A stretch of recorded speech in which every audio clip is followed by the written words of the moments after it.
Botswana stands tall as a shining example of democratic values and good governance in Africa.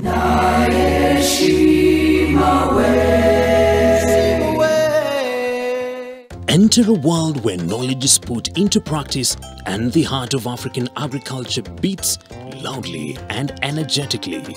Welcome to Kikao, a revolutionary talk show that is changing how people think and look at agriculture in Africa. This is the particular variety that is suitable. We will seek to demystify GMOs. Kikao is a platform where African agriculture takes center stage. Seeds, just which is which. From seasoned farmers to thought leaders, they direct us toward a future in which livelihoods thrive and nations prosper. It became possible to move genes from unrelated organisms. Kikao, every Wednesdays at 7:30 p.m. only on NTV. God called the Holy Trinity and he told them that we are going to create man in our own image. Sorry. Hey, sorry, baby. Hello. Sasa hata kukula pato wachaanza kukula. Pate. There he is, and he's eating roskoko. With rice.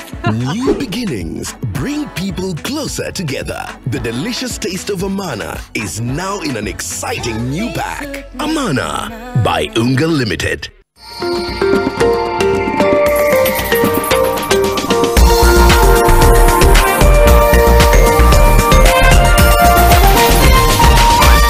This is NTV.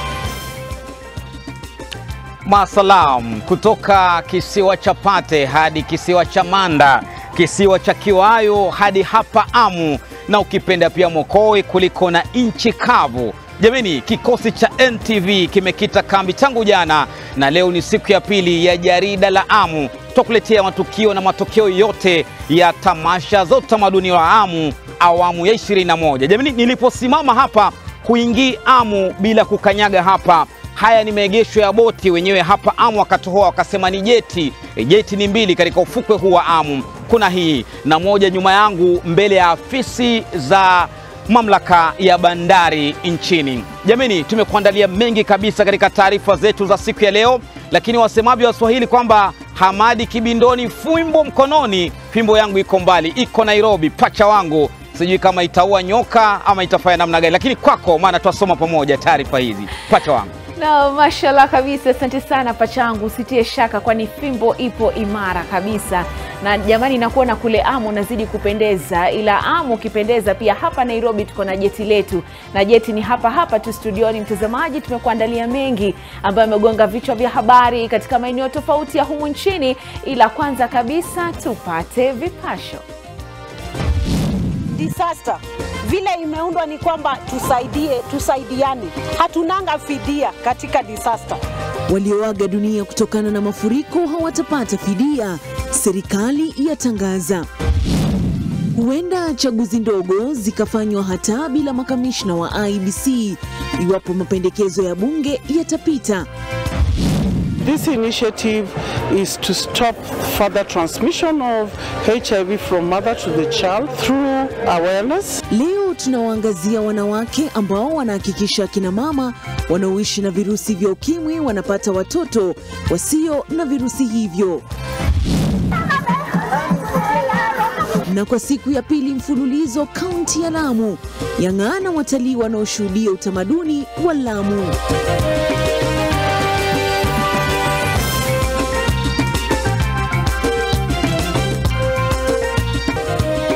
mubashara kutoka jumba la Nation. Hii ni NTV Weekendi na Frida Mwaka na Lofty Matambo. Naam, karibu mpenzi mtazamaji katika taarifa zetu za NTV Weekendi. Mfasiri wa lugha ya ishara ni David Agondoa. Waziri Penina Malonza amesema kwamba serikali haina mpango wa kufidia Wakenya zaidi ya 100 walioaga dunia kutokana na athari za mvua ya El Nino. Tumpate mwanahabari wetu Martin Mwangi na mengi. Asante Mungu ni kwa ajili ya neema yako. Akizungumza baada ya kuzuru na kuongoza ibada ya maombi ya muda katika mto Muoni, kaunti ya Makueni, ambapo watu 7 walisombwa na maji, Malonza amesema kuwa hakuna sheria inayotoa mwongozo wa fidia kwa Wakenya wanaokufa kutokana na majanga. Disaster vile imeundwa ni kwamba tusaidiane. Hatunanga fidia katika disaster. Hatuna fidia. Ile msaada tu unaokuja si kama kule kwa dofu, kwa sababu najua unaniuliza hiyo swali kwa sababu nimekuwa kwa dofu. Hii si kama ile upande ule walipitisha sheria ya fidia. Kwa familia za eneo la Mutiambua ambazo bado zinatafuta miili mitatu ya wapendwa wao ambao walisombwa na maji, Malonza amesema serikali iko tayari kushirikiana na vyombo vya uokoaji wa dharura kutafuta miili hiyo. Haya ya kijiri, watu 6 zaidi wamefariki kutokana na madhara ya mafuriko ya mvua ya El Nino na kuongeza idadi ya waliofariki hadi 142 kufikia sasa. 1 child, 1 male in Tana River County, 1 male in Taita Taveta, and 2 children in Machakos, and finally 1 male in Kisumu. Kaunti 19 kufikia sasa ndizo zilizoorodheshwa kwenye eneo la tahadhari, huku kaunti ya Turkana ikiongezwa kwenye idadi hiyo. Kambi 123 ndizo zimewekwa kwa sasa, huku serikali ikiendelea kusaidia familia zilizoathirika. Martin Mwangi, NTV. Haya mtazamaji, tusonge mbele. Ni kwamba huenda chaguzi ndogo humu nchini sasa zikafanyika bila hata ya makamishna wa IEBC iwapo mapendekezo ya kurekebisha katiba kutoka kwa mbunge wa Mandera Kaskazini Abdullahi Sheikh Bashir yataona mwanga. Bashir anataka kipengee cha 88 cha katiba ya Kenya kubadilishwa ili kuwapa wafanyakazi wa IEBC mamlaka ya kuendesha uchaguzi ndogo pasipokuwa tu na makamishna kama ilivyo kwa sasa. Eneo bunge la Banisa katika kaunti ya Mandera ni mojawapo ya maeneo ambayo yanapata tabu bila mbunge siku 244 tangu kiti hicho kutangazwa kwa wazi kutokana na ukosefu wa tume.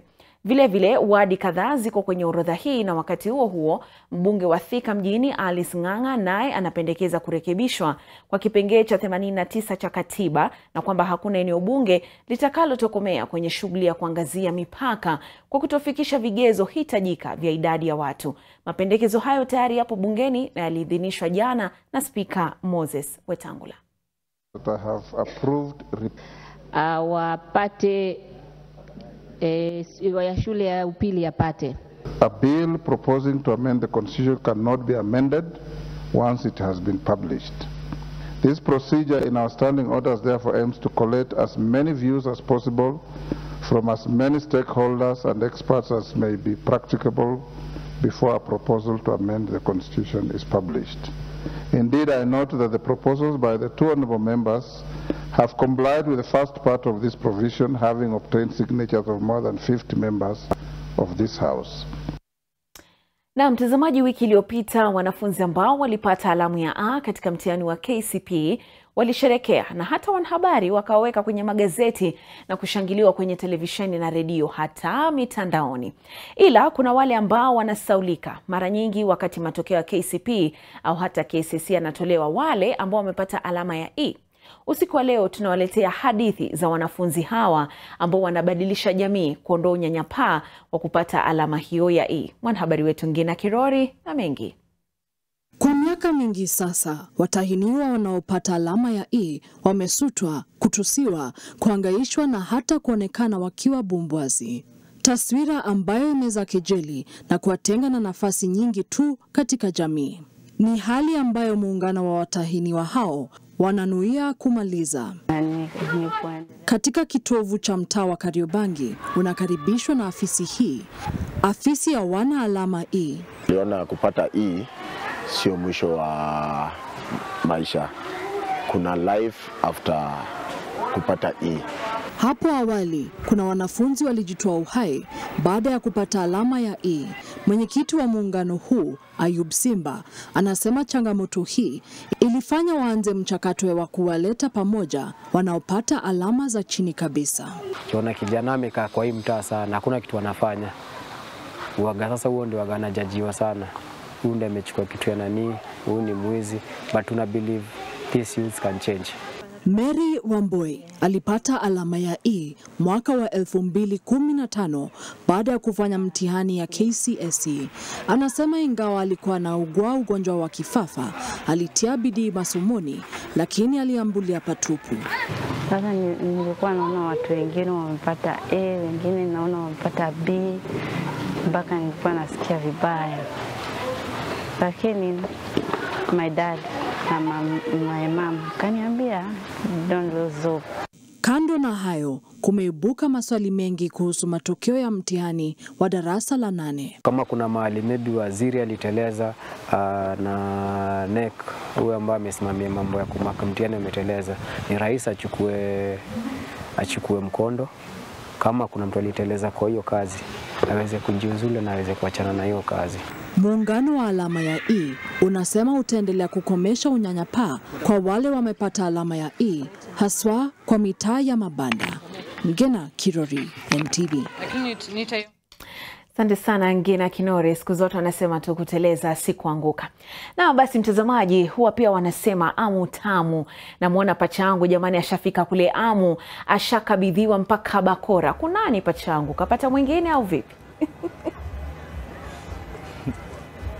Bom pacha wangu. Hapa Amu japo wanapenda bakora, wanasema vita vya panga haviamuliwi kwa fimbo. Na je, vya matibabu?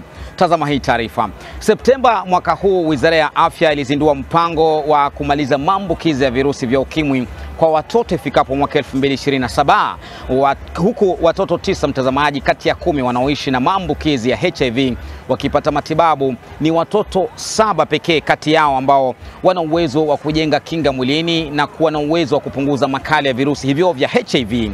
Kenya ingali na viwango vya juu vya maambukizi ya virusi vya ukimwi kutoka kwa kina mama wajawazito kwa watoto wao, ambayo ni 8.6.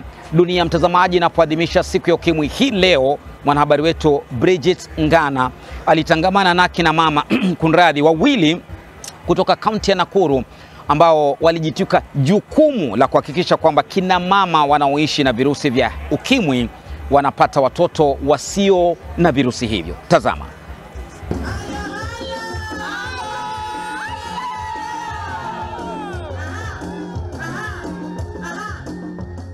Katika zahanati ya Bondeni, kaunti ya Nakuru, idara ya afya inazindua mradi wa kumaliza maambukizi ya virusi vya ukimwi kwa watoto.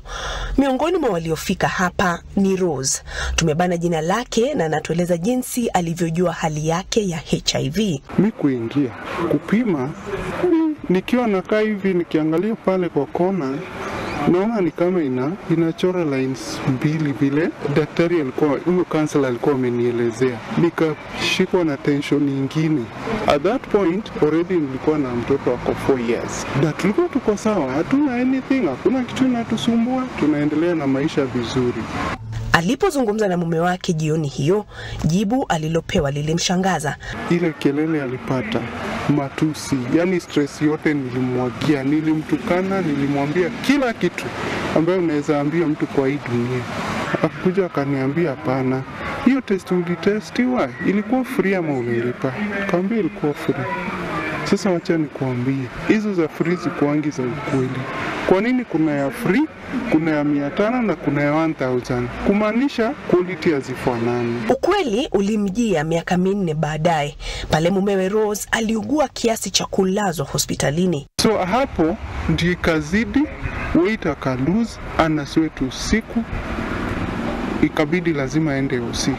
Brother yake akakuja akamtoa kwa nyumba akampeleka usiku. Kumpeleka ndio akapimiwa hapo. Tukapimiwa hapo, so reality so ilidon wakati huo. Cha kutamausha ni pale Rose alilazimika kumpima mwanawe virusi vya ukimwi. Unfortunately after 2 weeks hakumake, he died. So mimi nilirudi Nakuru kwa mama yangu na mtoto wangu. Wakati alikuwa 8 years. So tukiwa hapo ndio nikafikiria si basi niende niangalie hata mtoto. Tukaenda akiwa 8 years, hata afya yake ikuwa poa sana, nakula lakini ya poa. Kufika huko, story ni hiyo hiyo.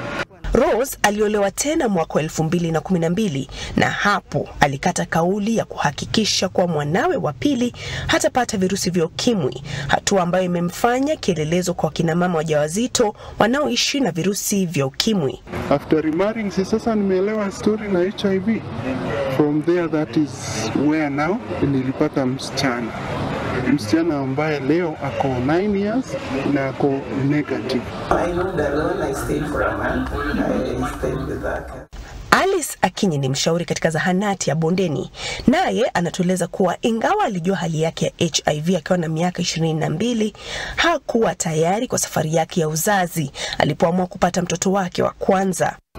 After giving birth into 8 months later, my child passed on. The PCR was taken, but I don't receive the results, so I didn't know if he was infected or not. So I conceived again in 2007, and I followed PMTCT services to the latter. I gave birth to a bouncing baby girl. There's this one mother who saw my child, this one who is now in Form 1. She was alikuwa mnono mweupe hanifanani, and she was like, so you can give birth to this beautiful daughter. Girl, I'm also going to conceive. She was positive as well.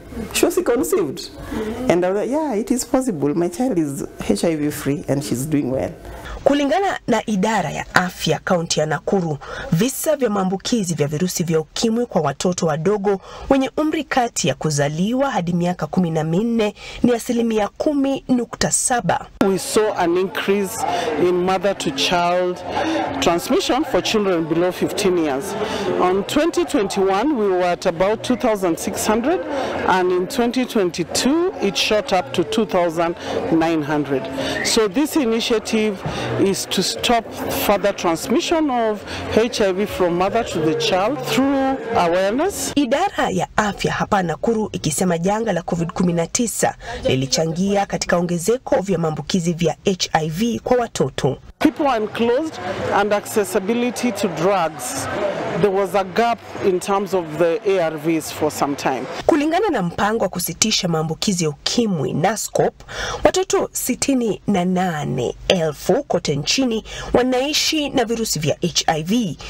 Kila siku watoto 12 wanaambukizwa virusi hivi, huku 67% ya watoto hawa wakiambukizwa virusi vya HIV wakiwa tumboni mwa mama zao na hata wakati wa kunyonyesha. Bridget Ngana, NTV, Nakuru. Sadakta, jameni, kwa taarifa hiyo ya kutia moyo, pia mimi naomba kuchukua pumziko fupi kidogo, lakini ukiona kanzu, bakora, hafukoti pamoja na jinsi nilivyo, kuna ngoma ya msondoko inakuja. Nitakuwa naicheza baada ya mapumziko. Taarifa zaidi kutoka hapa, majahazi yamekwendaje mbio majini. Usiondoke, tutarejea na mengi zaidi kutoka hapa County 005.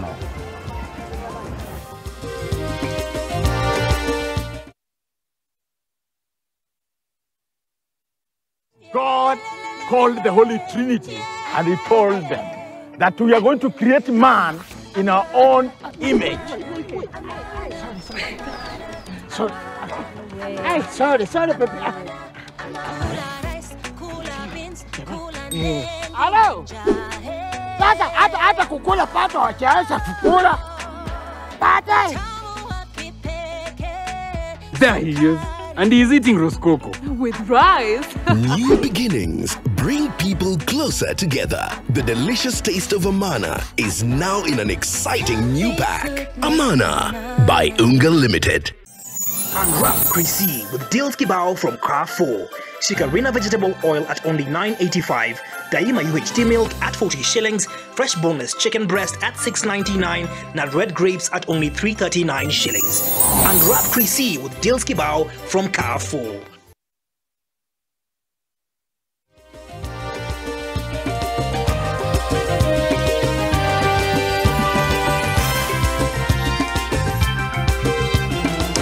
Karibu tena mtazamaji, sasa tuangazie taarifa kutoka jimbo hili la Amu. Mpango wa kuhamisha huduma za serikali gatuzi la Lamu kutoka kisiwa hadi ardhi kuu katika eneo la Mokoe ni njia mojawapo mtazamaji ya kulinda mila na tamaduni pamoja na turadhi za Amu. Hatua hiyo inatarajiwa kuchangia pakubwa katika kupunguza msongamano wa watu kisiwani, hoteli na hata biashara zikichipuka ili kuwavutia watu nje ya kisiwa. Kwa mujibu wa serikali ya kaunti ya Lamu, tamasha za kitamaduni ni thamani kubwa sana ya jamii hiyo. Hivyo basi kuna haja ya kuzilinda ipasavyo. Kevin Mutai ana maelezo zaidi kuhusu mpango huu mpya wa kuilinda Amu vilivyo. Makao makuu ya afisi za utawala ni miongoni mwa huduma za ngazi za juu ambazo tayari zimehamishwa hadi Mokoe kutoka kisiwani. Hii ni mbinu ambayo sasa serikali gatuzi inalenga kutekeleza ili kuondoa changamoto na mahangaiko ya kuwalazimisha watu kusongamana kisiwani kwa ajili ya huduma. Mipangilio ya governor ni kwamba Mokoe itakuwa headquarter ya Lamu County kwa sababu kuna maofisi zote, kuna ofisi ya lands, kuna ofisi ya finance, kuna ofisi ya trade na other offices. Kwa hivyo services zote za watu wa Lamu zinapatikana kisiwani Mokoe. Je, hatua hiyo inalenga nini? Tuko na mipangilio ya kupreserve our culture. At the same time pia to preserve our environment ama building. Ndio maana mara nyingi ukiangalia building structure tunafuata zile za Kiswahili ili utamaduni wetu ubakie hapa Lamu. The island is a world cultural site. So there is a lot that happens here that will not happen at the mainland. Kuna miradi kama vile bandari ya Lamu na Lapset ambayo inatarajiwa pia kuchangia pakubwa ukuaji wa Mokoe kutokana na meli zinazoingia, kushusha na hata kubeba makasha. Tunapokea meli yoyote ile, size yoyote, hata ile the latest post Panamax vessels, we can accommodate them in Lamu. Kwa sababu tuko na channel kubwa. Our channel is 500 meters wide, half a kilometer wide. It is very deep. We want to start developing the Lamu Port Special Economic Zone, and it is on top gear.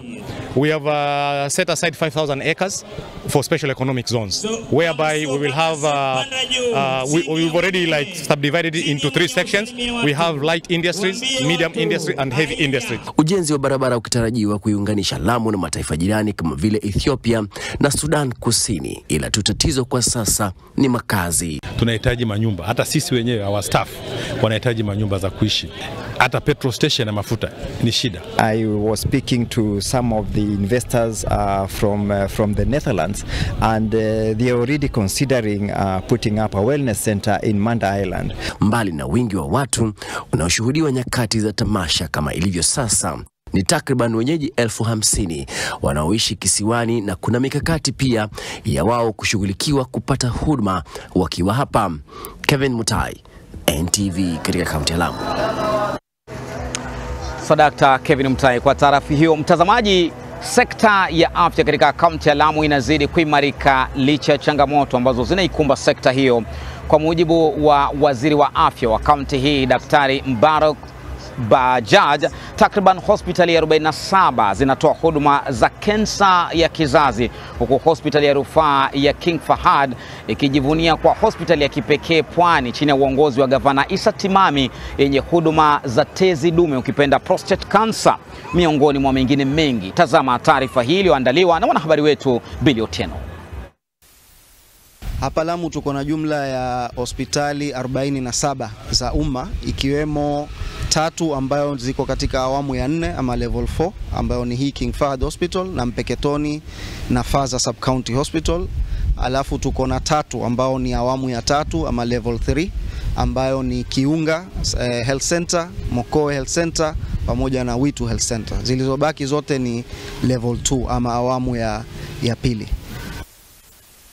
Hii hospitali yetu ya King Fahad iko katika ile awamu ya 4 ama level 4, na maono ya mstahiki governor ni kwamba hospitali zetu za umma kwa jumla katika kaunti ya Lamu ziwe ni choice ama ni option, not compulsion tunasema.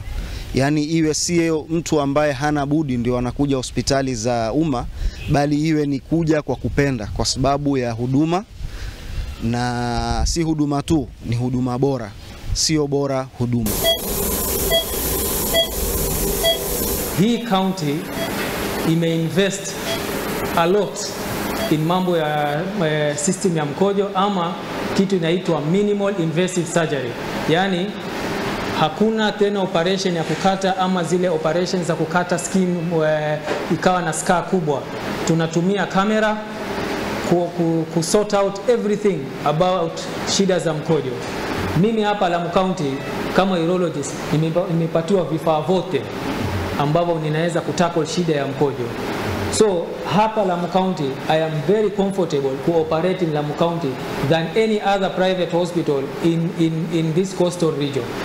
Baada ya kugunduliwa nilikuwa na shida ya kidney stone sehemu mbili, ya left na right. Kwa bahati mzuri nikaambiwa basi usifanye wasiwasi, hii shida yako itatatuliwa vizuri. Nilipoanza kuja na vile ugonjwa ulikuwa unanimaliza ndani kwa ndani, nilikuwa siamini kama mpaka leo nitaweza kusimama hapa na niseme hivi. Lakini nikaenda kufanyiwa hiyo kidney stone kwenye mashine nyingine.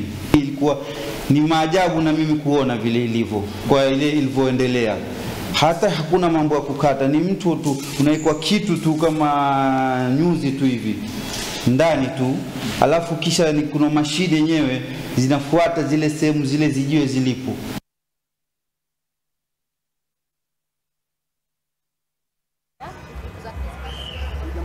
Na mtazamaji, na kwa taarifa hiyo kuhusu afya katika kaunti ya Lamu, tutachukua pumziko fupi, lakini bado tuna mengi tuliyokuandalia ikiwemo michezo, ila kwa sasa tujifunze Kiswahili kwenye neno la siku. Katika neno la siku tunaangazia neno kaba. Maana yake kitambaa kilichoshonewa ndani ya shingo na mabega, angalabu ya kanzu ili kanzu isichanike upesi. Mfano katika sentensi: pata mawili matatu ya Amu katika jarida la Amu. Uyafahamu mengi ya tamaduni ya mavazi ya Amu, haswa ujio wa kaba.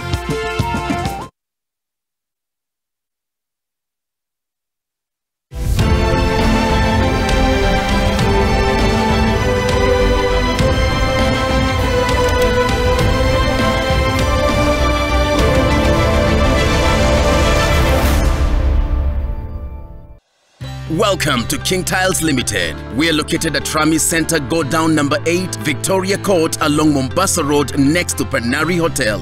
Enjoy massive Christmas sales or offers on an array of our products. We deal in ceramic and porcelain quality tiles both for wall and floor. We also have sanitary and kitchenwares like toilets, cabinets, cubicles, bathtubs, basins, kitchen sinks and bathroom accessories. King Tiles, to build the future. Unwrap Chrissy with Deals Kibao from Carrefour. Shikarina vegetable oil at only 9.85. Daima UHT milk at 40 shillings. Fresh boneless chicken breast at 6.99. Now red grapes at only 3.39 shillings. Unwrap Chrissy with Deals Kibao from Carrefour.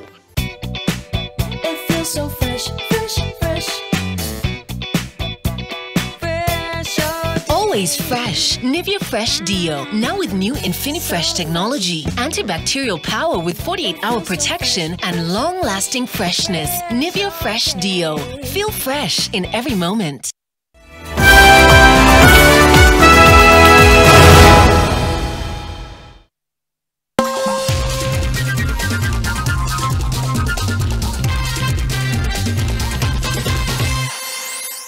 Amu, sasa tuangazie spoti. Kenya imefuzu kwa nusu fainali ya mashindano ya Sekafa ya wachezaji chini ya umri wa miaka 18 baada ya kuiadhibu Somalia mabao 4-1 katika uwanja wa Buhungu, kaunti ya Kakamega. Somalia walitangulia kufunga. Mchezaji Abdi Hafid Abdi alifunga bao hilo baada ya dakika 19. Wenyeji wakapata jibu muda mfupi baadaye baada ya mchezaji Humphrey Aroko kulitia kimiani. Mwenzake Stanley Omondi alifungia Kenya bao la pili kupitia mkwaju wa kiustadi. Kenya wakawa kileleni kwa mabao 2-1 kufikia muda wa mapumziko, na katika kipindi cha pili Aroko alifungia Kenya bao la 3 kabla mchezaji wa akiba Aldrin Kibet kuyakishia Kenya ushindi wa bao la 4 baada ya dakika 74. Yuko katika mazingira mazuri kabisa. Angalia dude tena safi safi kabisa hapa. Na Deep Sea ndio washindi wa mashindano ya kombe la Senior Lamu Culture ambayo iliandaliwa katika uwanja wa Twaif katika kaunti ya Lamu. Na katika kitengo cha wachezaji chini ya umri wa miaka 13, Riadha City waliwatawala wapinzani wao Young Boys kwa mabao 4-1 iliyoamuliwa kupitia penaji ya penalti. Na katika kitengo hicho wachezaji wa miaka 16 waliweza kushinda bao hilo 1-0 na washindi walituzwa zawadi, mipira na hela na kaunti ya Lamu.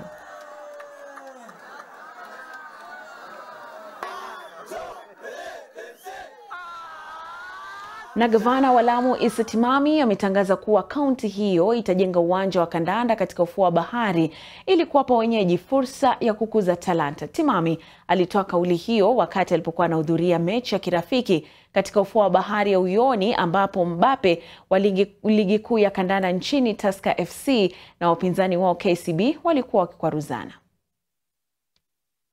Paid much attention to beach football, but that's why you hear my commitment that I want to do a proper beach football pitch here at Uyoni, and as Lamu County we want to set the pace for other counties in the coast to follow suit. Mchezaji Cody Gakpo alifunga mabao 2 na kuchangia pakubwa katika ushindi wa Liverpool wa mabao 4-0 dhidi ya wapinzani wa Lask kutoka Austria.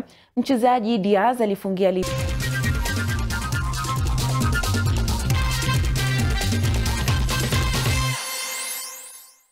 Haya, kutoka studio zetu za Nairobi, mtazamaji, naweka kijiti kwa sasa. Siku zote niite Frida Mwaka nitaitika, ila mwenzangu wa Amu bado hajakamilisha. Kwako Pachangu.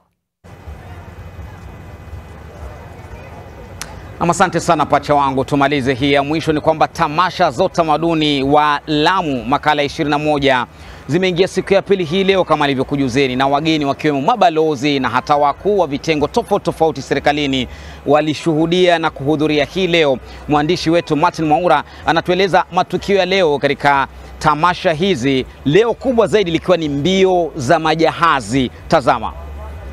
Mashindano tofauti yaliandaliwa leo, moja ikiwemo mashindano ya majahazi makubwa, soka ya ufukweni, nyimbo na densi za kitamaduni. Mashindano ya majahazi yakiwa kati ya mashindano mengine kama vile mbio ya mseto, yani triathlon, na punda ambayo huwa kivutio kikuu. Tunapatana na Abdul Alim ambaye ni mmoja wa majaji wa mashindano ya majahazi. Anasema amekuwa kwenye mchezo huu kwa zaidi ya miaka 60. Baada ya kuwakagua washindani, gavana kayazindua rasmi. Kulingana na Abdul, mashindano ya majahazi yaliwavutia washindani 10, ikiwa ni majahazi kutoka Pate, Kizingitini na Matondoni. Tunasikia na wauliza kama uko na visu, mapanga. Sasa saa nyingine hizi madamu ni kamba, lazima kisu kiweko ndani. Lazima. Huwezi kumwambia mtu usibebe. Lakini ile naofia ni ile kuwa na mawe ndani. Wengine wanabeba mayai mabovu yale wenye itikadi za uchawi, huwa wanarushiana. Sasa vitu kama hizo ndo tunajaribu kuziepusha. Akisema mashindano huwa makubwa na watu hujaribu mbinu zote kushinda. Washindani wakijipiga upato wa kushinda, kwani mshindi huishi kwa nyodo na fahari mwaka mzima. Hii ni kama mara ya 7 au ya 8. Na nimewahi kushinda mara 1 mara 3. Nishawahi kushinda mara 1 mara 3. Jipanga vizuri, natumai kwa jina naitwa Omar Ali. Natumai tumejipanga vizuri, tunatumai ushindi kwa uwezo wa Allah. Ni mara ngapi katika mashindano haya ushawahi shinda? Tushawahi shinda mara 2 mara 2. Ulikuwa nambari ngapi? Namba 2 mara 2. Na mtazamaji, na kufikia hapo sina la ziada kwa siku ya leo. Baadaye saa 3 atakuwa anaingia mwenzangu Dan Mwangi kukupa mengi. Kikosi kizima kimefanya kazi kuntu. Tuendelea hadi kesho siku ya 3. Muonaje niingie baharini, maana mimi ni papa nikifika Lamu. Leo mtatoka Kiunga. Kwaherini. Naitwa Lofty Matambo.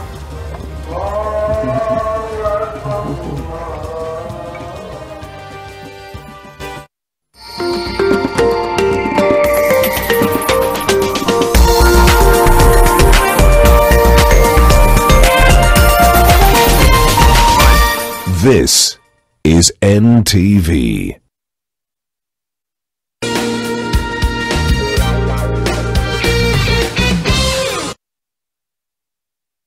On my dark marks, I've tried everything, but hardly any results. Nivea Luna 630 works from day one.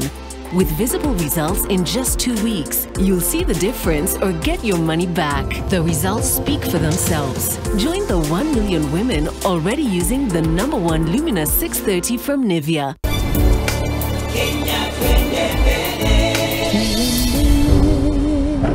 Kenya, twende mbele.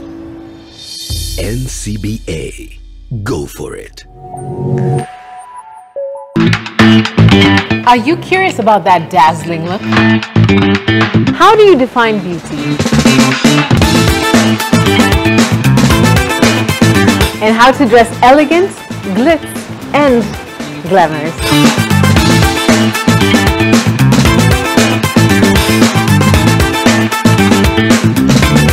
The Glam Show is here to answer all those questions and show you what's popping and what's the latest in the beauty and lifestyle world, because you need it.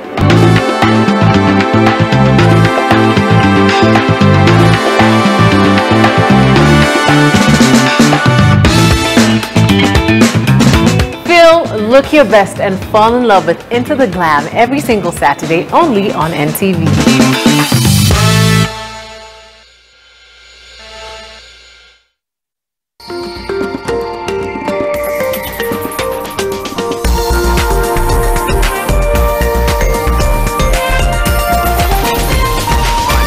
NTV, turning on your world.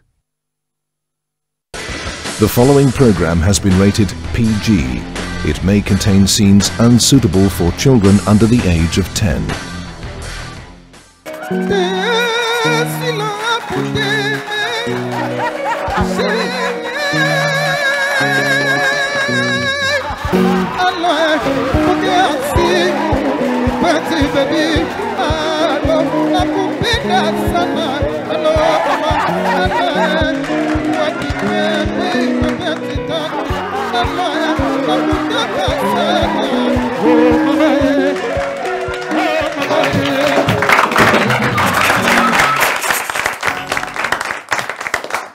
Asante sana for joining us for another classic episode of the Weekend Edition. I'm your host, Dr. Kingori. Before hata tuanze show ya leo, mmeona hiyo video ya Chief General Commander akiuzia washirika wake makaratasi? Naenda kutembea, niko ndani ya ndege, niko ndani ya ndege. Shema ye! Upasiwe makaratasi. Sema ni pesa. Hii ninauza. Nauza 100 ngapi? Kamoja. Uende nayo. Utanunua ngapi? Lete nikuuzie hii. Lete. Lete ndio kesho anishabulie. 200. 500. 500. 500. Eda weke hii. Andika tarehe hapo. Chana na stories za watu. Ninauza makaratasi. Ndio. Maze, we've all heard that the Kenyan shilling is losing value, but Chief General Commander just showed people that 500 Kenya shillings is as good as a plain piece of paper. Alafu, the Chief General Commander has, critics have always been on his case for his preaching methods, and maybe that's why he decided to sell plain papers, ndio mtu ajisort na maandiko. And there's been a lot of drama in the past few weeks, but there's one specific story we've been avoiding. Kwa show, the 17 billion oil scandal. We've deliberately avoided to talk about that story kwa show because iko na top level body shaming. Swali ambayo inafaa tuulize Njeri, biashara yake ya Kenya hapa iko wapi? Enye alifanya biashara akatengeneza 17 billion na akaweka kwa bank gani, na akachukua hiyo pesa alituma siku gani kule kununua mafuta? Hakuna traces yoyote. Huyo Njeri mwenyewe hana hata kiosk. Nako la 17 billion. Ati ametoa wapi 17 billion? Unajua, that's why tunasema hii story iko na body shaming, so tutaiongelea. Ju politicians wanaangalia Njeri vile anakaa na wakaamua hiyo mafuta yote haiwezi kuwa yake. Alafu, moving on, the Daily Nation also carried a story about the death of the first Kenyan man to marry a white woman. And this happened during a time when interracial marriages were illegal in Kenya.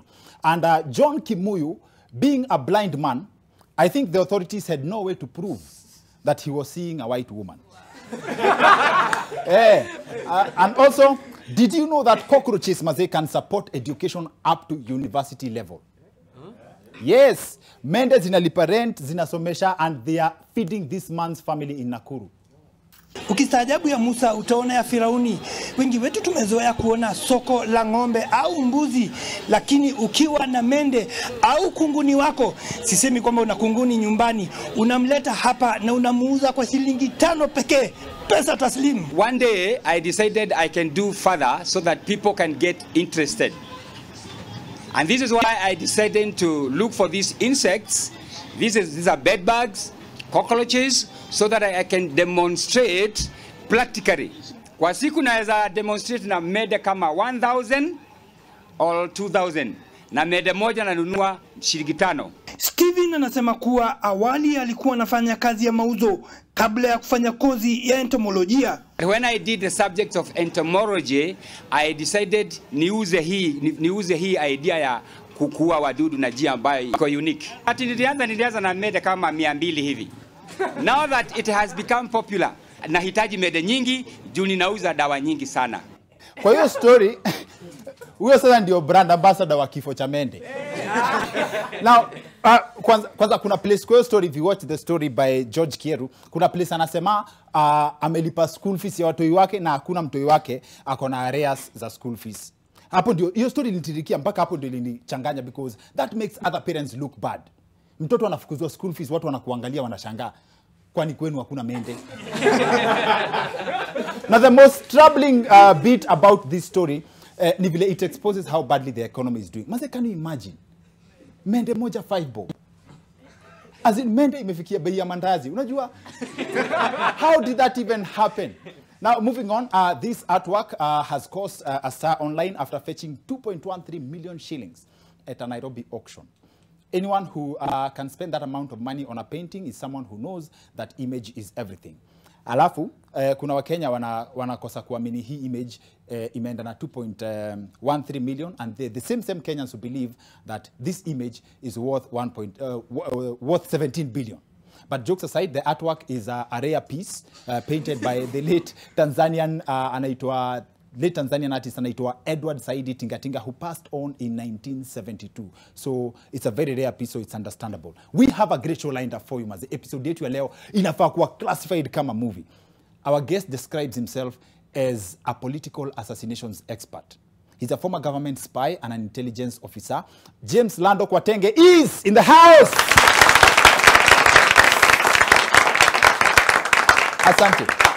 Asante sana. He joins us on the other end of this short commercial break. Maze, brace yourselves for good vibes like never before. Kama unapenda spy movies, real life James Bond manenos, I can guarantee you hakuna episode ya show imewahi kubamba kama hii ya leo, because James Lando Kwatenge joins us on the other end of this short commercial break. See you in a bit.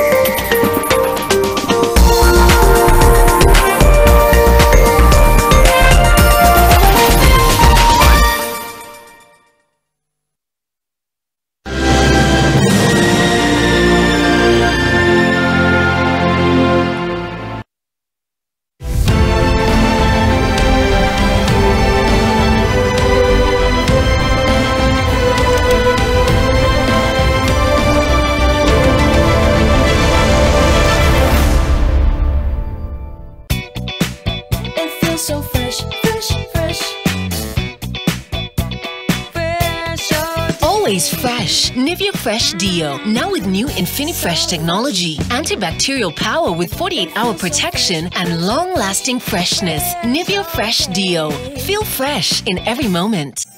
Unwrap Chrissy with Dill's Kibao from Craft 4. Shikarina vegetable oil at only 9.85. Daima UHT milk at 40 shillings. Fresh boneless chicken breast at 6.99. Now red grapes at only 3.39 shillings. Unwrap Chrissy with Dill's Kibao from Carrefour.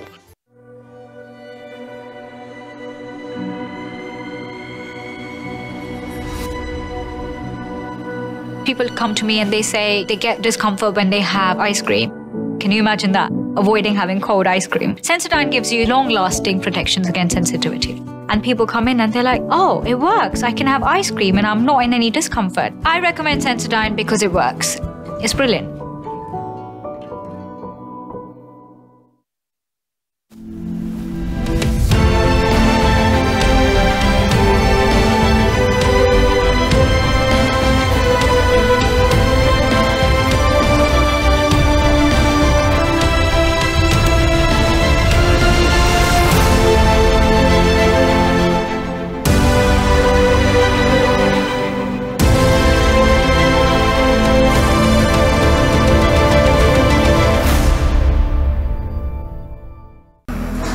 Meet the Botswana Meat Commission, the heartbeat of the nation's agricultural prowess.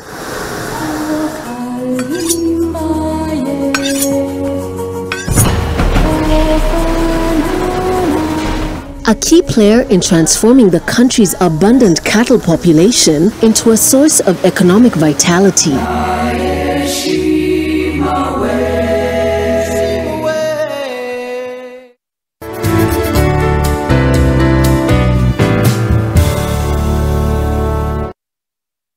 The Sport Essence is a light serum, quickly absorbed to clear dark marks.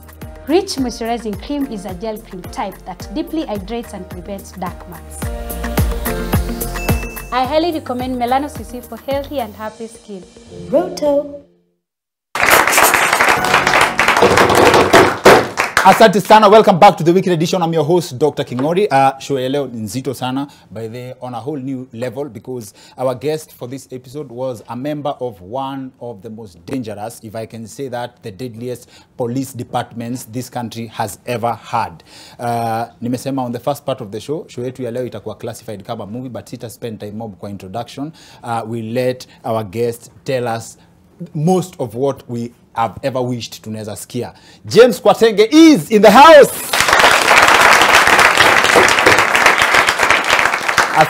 Asante. Karibu sana kwa show. Nimekaribia. What are the qualities that one qualifies to be a spy in your time in the Kenyan government? And did you do undercover gigs? Many. Undercover, that is your work. But anyway, a spy, I like Nurdin Haji. Yes. Because these military people, when they came to NIS, they spoiled it. They were saying, for you to join NIS, you have to have a diploma, you have to... Now, if you have a diploma and you have an iPhone, and you're taken to Turkana, so Haji has taken back where people can be, people semi-literate who are from those villages can pass intelligence. Intelligence needs somebody who is very good in current affairs, somebody who is all... In fact, intelligence is just like journalism, where you want to know what is happening, why is happening, the 5 questions, such a thing, and you're always inquisitive, such thing. The only difference between intelligence and journalism is that journalism, you sell your information, most of it is to expose, but intelligence is to hide. That is the only difference between journalism. But you see, journalism, they want to know the elections, which is going to happen next, who is going to contest. Intelligence also wants the same thing, but our information is meant for privacy. And if a journalist has to hide his information, then he's not a journalist. Our closest friends, our closest relatives are journalists. But then, in that world, is it such a burden to know information? Because I'm sure in your line of work, there are places where you knew things before they happened. You are like undercover prophets, right? And I believe I can say this. There are places like you knew someone was going to get killed and they died. Yeah, but not all of us. There's something they call need to know basis. Or need to know basis. Yeah. There's levels. There's those people who need to know. Not all the intelligence officers know everything. Okay. In fact, if you're an intelligence officer in Mombasa and you go to Nakuru, they'll just tell you general things. They can't tell you. It has nothing to do with you. Enda kimbizana watu ya mnazi. But Nakuru, they have their own things. Now it's a very dangerous line of work because even the people you interact with, if you met a spy from Uganda, you would be in trouble. Yeah. Because you say there, after you left work, some of your former colleagues, mtu akikuona unaenda kumnini anatoka mbio. It happened this way, that after I left service, you know, police officers say ni uniform ulirudisha. We bado tu ni police. Uniform nani? So what happened is that after leaving service, you look at things and then journalists ask you, you comment things, then the bosses they feel that, hey, nampona amejua ile kitu iko kwa ofisi yetu. So they think that maybe, so any intelligence officer seen with me, he's taken to be the one who's feeding me. So unakuta mwingine akikuona, he crosses the road bio ndi asionekane na we. Now, the things we see in the movies, like how spies do dead drops, like unaenda, unaacha barua, mtu atakuja, like communication is also coded languages. Did you have training at that level in Kenya? Yeah, it's called a DLB, dead letter box. You even enter a bar, we are putting on coats of the same whatever. I come and place my coat somewhere. Yes. And then go and take my drinks there. Then you go and place your coat somewhere. You take your drinks elsewhere. Me, I finish mine. I go and take the coat that you came with. I put on, and you put on. For real? I have sold you information, and the payment you have placed in your coat. What's the essence of, let's say, for example, when you see people come, they sit on a bench, mtu ameangalia pande, mtu ameangalia pande, and you're talking, but you're still together. What's the essence? Why can't you just talk? Of course, the person who's bringing information to you, if he is known as the one who's giving you, either information is taken away from him, or they do what we call turning operation. Okay. Turning operation is that some information, I'm working for the other media house, but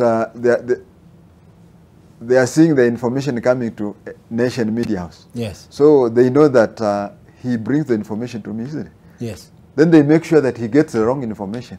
Then he brings it, I bring it here. Okay. So once they know that you pass the information, either they cut you off from the information, or they start giving you false information so that you pass it where you. Okay. Now, you exposed the Nyayo torture chambers, and that's, it's a very sad story.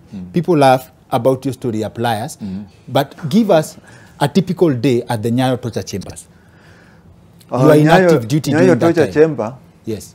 Some people say that Moi became bad after the coup. Yes. No, he used that as an excuse to now show himself. And that is, if you look at the architecture and whatever, Nyayo torture chamber was a provincial torture house whose idea... It was there. No, the idea was borrowed from Ceausescu. Yes. Ceausescu of Romania. Yes, He's the one who gave Moi the idea of Nyayo torture chamber. You asked me about a normal day there. Yes. What happens is you wake up, you are taken underground where there's no light. Yes. I mean, the only light is Kenya Power. Yes. So you stay there for so many days. You even lose, you don't even know how many days. Then you don't even know how many days. You have no watch, you have nothing. Yes. Maybe you are very hungry, and people know that when in Muluya. Okay. So from there, you are taken to a certain lift. That lift operated from ground floor to the top floor. Nothing else. So you are taken to that floor. You reach there unaambiwa, we si mtu mbaya. We ni mtu mzuri, unaletewa ugali ya brown na kuku, you are a Luya. It is only Koigi wa Mwera na kuharibu. Kitu kama hiyo. There is a good cop and a bad cop. So this is called, there is a sergeant, a Maragoli sergeant, yes. Saved, born again. Yes. He says, he quotes the Bible. You know, you can prove anything by a Bible. Yes, yes, yes. Where they say all rulers of the world or something are anointed by God. So why are you planning to overthrow somebody who has been anointed by God? Yes. Ukikazana unaletewa Njeri. Njeri, we were employed with her the same day. Yes. And she had meno nyekundu, meno Meno ya Kikuyu, ya Waru. So, imagine you being a man. Yes. Being the way you are in a bathroom, in a shower. Yes, yes, yes. Then Jerry comes, holds you proper. Yes. Until unapiga kelele kabisa. Below the belt. Below the belt. Yes. Nakwambia ni ngapi tumeona. She was trained for that. When the government did not have a budget for tools like the government had tools. Oh, there was like the butchery section, like you remember Inspector Mukuria, Inspector James Mukuria. He was in that team, Nyayo House. Oh, there was a team. Yeah. Wakupigisha wanaume nduru. You know, I mean, torture was different forms. Like first of all, being the way you are in a birthday suit, in a shower, and then having a lady harassing you between the belt and the knees.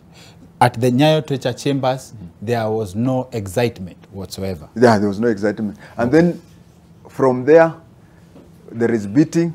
There was a policy of extremes. Ugali na kuku on the top floor. And then the next minute you are being beaten. Another 1 minute you are starving. Another minute you are 1 minute you are in a very cold place. If you enter those cells, you'll find there is a pipe that could make that cell be a fridge. Then the next time it is as hot as a desert, 39 degrees. They alternate such things. And then there was also a pipe which brought in sound. Now sound. Like you had a DJ, like what kind of sound? Yes, a DJ. That is why Wajakoya used to work in a music room. Wajakoya used to work in music room. So this Tingiza Mti thing could be historia. Yeah. You know,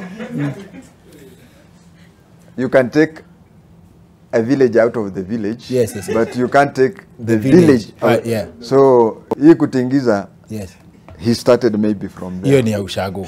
Ya nini? Nyayo House. Okay. So there is a sound. He was in the music. No. But I'll come to that. Okay. But his is brief. Yes. His was to monitor wiretapping. So those are the days when we had things such as, I don't know whether this iPhone generation can know. We had something called Walkman. Yes, So I remember. he could monitor phones.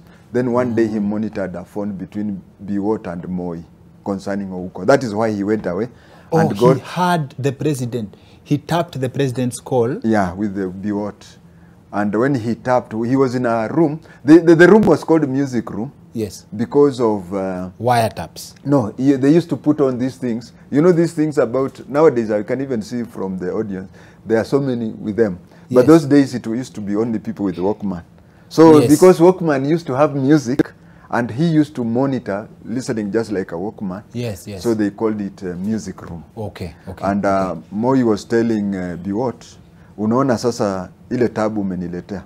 And then Biwot said, witnesses yote nimeua. Total man, you didn't kill one of them is here. One of them. So Wajakoya akasikia hivyo, akarecord kwa ile, I don't know, there was a tape which used to use Biro. Yes. And then he took it to a British High Commission at Bruce House next to City Hall. Yes. So he took it there, and and went, and you know, being a Form 6, I'm also a Form 6. The only difference is sikuenda nje kwa hivyo masomo ilikuwa mimi hapo. But him going away and being supported by United Nations High Commission. Yes. He could finish a degree in the morning. You know, mature degree, our time degrees used to cost 3 years. Yes. And mature degrees 2 years. Yes. But nowadays, so you find 844 akimaliza degree moja, yes, Wajakoya amemaliza 2.5. That is why Wajakoya has, is it 34 degrees? So now, why did he have to run away? If he would have recorded and kept it to himself, he would not be in trouble. He would not be in trouble, but he would die of stress. Because of what he had. Yeah. Imagine just hearing that. Yes. You'd live a very terrible life. Somebody knocking, you'd think they have come for you. I see. Now, you're explaining to us a typical day. And I'm sure you had to check the profiles of some of the people who are being tortured there. Yeah. Able to explain here what you understand by the term ndume. Did you have people who were brought there and Finya? Yeah. As in, did you have people like? Yeah, those people. You see, people are born. We have some people who are born sadist by nature. Yes. When it comes to police exams, wanaanguka. When it comes to a lot of wrong things, sasa naambia tutakufuta or do this, so they do that. Yes. So they do that to avoid and then get promotion. All Nyayo all Nyayo Teacher Chamber people were promoted without undergoing the police exams. But you had Kenyans wenye hata umfinye namna gani, he will not tell you anything. Yeah, we have such people. And they wako wengi. And as in you think you can get any information from Koigi? And maneno ya Koigi, you will know. Hey, that people. He's secretive. He told us, he was on the show, he told us that one time, is it Chemorei, that Moi did a psychological stint on Chemorei in prison. Like he was working with GSU officers, akakuja, and he opened the opening ya kuangalia prisoners, and then President Moi asked the GSU officers, huyu amjaua huyu? And then he walked away. And that guy never spoke for 3 years. Yeah. In fact, he never spoke until he died. Yeah, those things happen. There was that. And for the officers... Even when you go abroad... Yes. These people who used to pretend that they are also exiled. Yes, Some of them were ours. There is somebody whom I'll not disclose his name. Yes. But do you know that one of the greatest Nyayo detainees... Yes. Alikuwa amepewa, is it 5 acres committee? For you to be a detainee, yes, you used to, there was an offense called kuiba jua, stealing in the sun. Yes. Now, a detainee is only permitted to be on the sun for 1 hour. Yes. So when you estimate, because you have no watch, when you estimate it is about 50 minutes, you run away. Yes. Then unafuata unapigwa, hata ukipigwa lakini unaota kajua. But unapigwa ukiiva, like unapigwa ikikuingia kwa system. You like that sun even if it is 5 minutes. Okay. But we have a prominent Kenyan whom I'll not disclose his name. Yes. He had special privileges. Yeah. You mention his name, people will start abusing me on the road. He's very popular. He was given a land, 5 acres. Is it 3 or 5 acres? Yeah. He planted maize, he did what? Yes. And the good thing is he told his wife, he's the one who told his wife that Matipo will die. So his special privilege also assisted because... Mention him without mentioning him. Yeah. Well played. But then there is OCS Wanyama. He was also on the show. Very good vibes. You know him. He was also Kisumu in Reke. Yes, he was in Kisumu. And he told us of an incident at the Nyayo Torture Chambers where someone who was very well trained was being interrogated. And then he snatched the gun from the interrogator. Would you know anything about that? No, I don't know. I don't know about that particular incident. Yes, yes, yes. But as I said, those who were torturers had low education or not whatever, and their work was only to torture people. And the only qualification James Oyugi had was he had a connection with the, what was the name of the chief secretary? Ezekiah Oyugi.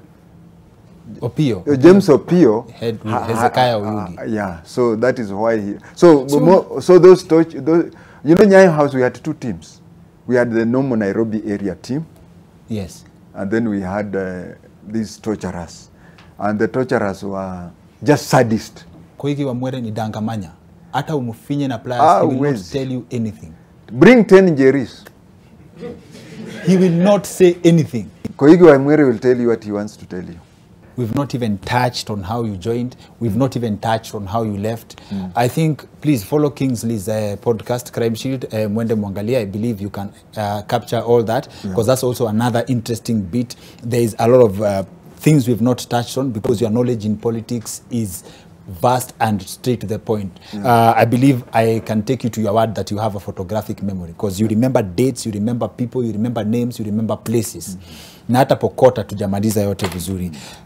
Ni vile sasa time itatukazia, tutaweza kuendelea, tutaiachia hapo, but thank you very much for making time for us. Asante. Wapi makofi yake?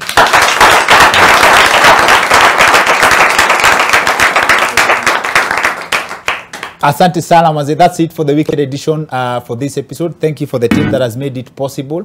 Asante sana for our director Jackie Alosi, Daudi Kabaka nimekuona hapo, Victor Wafula kwa sound, Maggie. Asanteni sana. Nani alitengenezea light leo? Steve Okeo. Asante sana for kila mtu. Our audience in studio, jipigeni makofi maze. Asanteni sana for the good vibes as always, and asante sana. I made a very close connection. I always am grateful to George Musamali kwa sababu this name yo kuipata kwa kichwa was very close, and it's from the conversations we've had with him.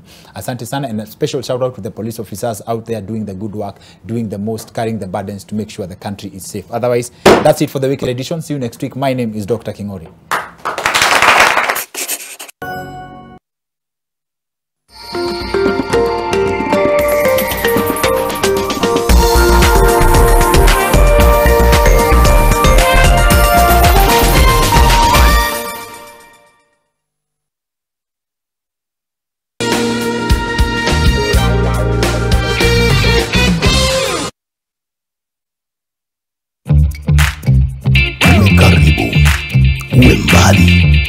Tutakukaribisha, tutakufisha, tutakulisha na tutakutunza kifalme.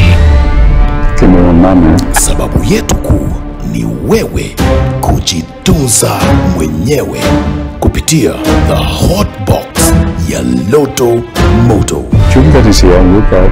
Mimi ndio naanguka. Kwa mara ya kwanza Loto Moto Show this Sunday at 7:30 p.m. on NTV. Lucky Game imedhaminiwa na eBet Kenya Limited. Isn't this beautiful? This beautiful. Yeah. Beauty, luxury, sophistication, and glamour. This is the lifestyle that US-based realtor Mercy Wandia is selling to her clients abroad. More than 95% of my clients are actually Kenyans. Still in the US, a peep into the recently concluded Diaspora Investment Forum in Atlanta, Georgia. We want to see a lot of investors being influenced by our diasporian going back home to invest. Last year, Kenyan diaspora sent home $4 billion. Ahead of a similar event scheduled for the 13th to the 15th of December at KICC. The Motindum liquid electronic device reaches every corner, giving your loved ones a peaceful sleep. Together, we can fight to end malaria. Motindum, Kenya's #1 choice. Find your child's best fit private school at the second edition of the Private School Education Fair, happening on December 2nd and 3rd at Sarit Expo Center. This prestigious event brings together schools, parents, students, and stakeholders for an exchange of profound ideas, best practices, and collaborative opportunities. Our mission is to create a dynamic platform for information dissemination, highlighting the importance of quality education. Join us under the theme Empowering Future Leaders. Let's build a future where education empowers leaders. If I don't win, I will accept not winning, and I will support and stand behind my new leader. What do you think about visa-free for the entire continent? It should be gradually introduced. If it happened right now, there may be a surge in some places. We as Africans have got to be resolute, unhindered, unblinded by our resolve to make sure that we put in governance systems to assure us that we would not fall into a dead trap. Have you managed to keep corruption out of bay completely, totally? Nobody can ever say they've kept corruption at bay completely. The corrupter and the colluder to corrupt us are very creative. Mr. President. What keeps you awake at night? Unemployment, particularly of the youth. I pray about it.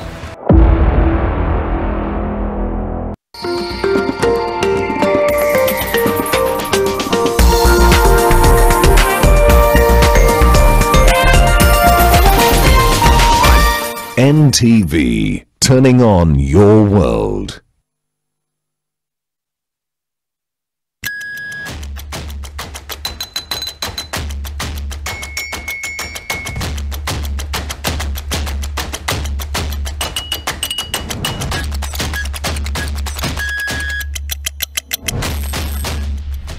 It's Friday, so you know what that means. Your favorite TV show is on right now. My name is Amina Abdi Rabah. Welcome to TTTT as we get to talk about all of the stories that were trending all week long. So let's take a look at some of those stories.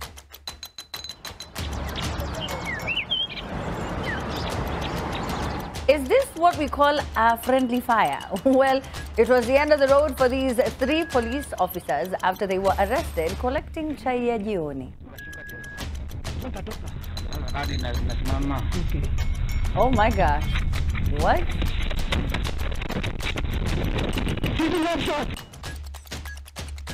Anything is possible under the sun. A 70-year-old lady gives birth to twins.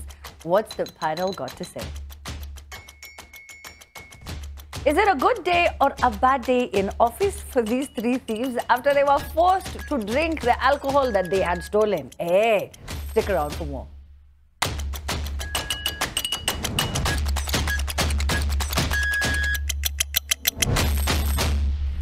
Well, let's get started. But first, we have to say hello to our panelists. What's good, Brian Aseli? Hello, Kido. Karibuni, karibuni. Have you guys been? Amazing. It's actually been a good week, and I was most excited to actually be here with you because you're great vibrations, I mean, I must say.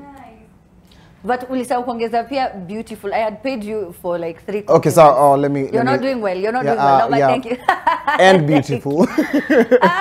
Anyway, of course, from SPM, we have the digital content creator, Kido. Kido, udaku, mbona this week sioni kama chai ilikuwa moto? Ujasikia kwanza nimeanza kazi ya radio? Oh, umeanza pia radio? Yes. Hapa? Tunajaribu tu lakini kidogo Mungu anarahisisha. Mashallah. But I'm so happy to be here. Looking amazing, lovely as always, Amina. Sipendi watu wanapenda kupitenda tunajaribu. Unajaribu nini bana? Ulishapewa kazi. Unaweza. Unaweza. Watu wenye wanaweza kosa kazi lakini ni hawa makarao. Ni hawa wase wenye walishikwa. I don't know if you saw the story. Now, the Ethics and Anti-Corruption Commission on Thursday arrested 3 traffic police officers over bribery along Mai Mahiu Road. EACC CEO Twalibu Mbarak said the commission's officers moved in to arrest officers who were openly receiving bribes from motorists. But one managed to escape. The officer tried to fire at them, obstructing his arrest. So when you see the video, when I watched it at first, there, like you see, was that necessary, Aseli? They see me rolling, they hating. No, was that necessary? I mean, that song actually spoke into the future because these are moments when we saw the ACC doing EACC actually doing a major crackdown on some of the roads, and I believe this is one of the cases that goes reported. One thing is when government arms actually doing their functions, then we start seeing the dirty linen in public. I believe that we should have more arms of the government cracking whip on corruption cases and, of course, reporting them. Now, one thing that I love is citizen reporting, whereby squeeze watu wako na simu and even individuals can just record and share it online. In that, they leave it to the public to actually become the judges of the moment. And that's something that I love about modern day technology and how it's actually hastened the process of justice. So I believe that people have something to watch and something to say about it. And of course, with our police, I believe it's been a culture that we've talked about. It's so common until it's almost becoming such a Kenyan thing to do, especially when it comes to bribery on the roads. But sijui watu wanafilaje juu hiyo story. Mi naweza sema hivi, of course it's a good move, but I believe the forces, because EAC officers, they really need to have to use that force maze. Mbona unasukuma afisa baba ya mtu? Imagine baba ya mtu. Alafu Amina wanaendea kitu tao. Hao jamaa hata hawajarokota 10k. Na kuna watu huku nje wanazunguka na mabilioni. That's what I wanted to say. Alafu was it necessary maze ku use camera? So just do it. Watu mtu apeleke kotini. Yeah, I think to embarrass them maybe. Hata kama ni baba ya mtu, si hata wewe ujaribu kuangalia. Okay, no, but this is my question. No, but you didn't hear what Kido said. I had. So this guy, wakiiba, sini so ama 50, but you see it, wakiiba, sorry, when they're being bribed, inakonga ni so ama 50 bob, right? So him, he's saying, yani to amerol uko, Amina, there are people who have billions in their accounts. Really working, Amina. And that is what I think people would want to see more of. I mean, we commend you for trying to stop the nuisance that's on the roads, because they do this and challenge people who have who are in the transport business. You spend more money paying cops than you do. There's no money for profit, in short. And a lot of people will complain and tell you that. So they are reminiscent. That's wonderful. I'm just saying that Kenyans would like to see more of corrupt leaders, facing. Yeah. Now that's the disadvantage of this country. One thing is there's a survey that was done, and when our citizens were asked, what do you think about the Kenyan scandals? They were like, okay, mimi sioni scandal kama iko na shida, bora mtu asikule peke yake. So Kenyans don't have a problem that we have all these corrupt cases and people are getting money illegally. Oh, it's that shida yao ni hawako kwa hesabu. That's why they complain about it. Okay. No. But if it was ati scandal imefanyika na kila mtu amepewa share yake, I don't think this country would be normal ever. No, not that it's normal, but I'm just saying. I mean, just to ask you, ama walikuwa wanashikwa hao wanafanya case study wajue ni pesa ngapi wanataka kwa siku ndio tuweze kujua kama watataksiwa pia, because hii kama inataksana. You might never know. I'm just asking. Can I ask you something? If they can they walk up to these cops and just arrest them, introduce themselves and arrest them? Is that a possibility? Even if they run away, they can get their numbers, right? And then they can go with that information to whichever police station that they operate from.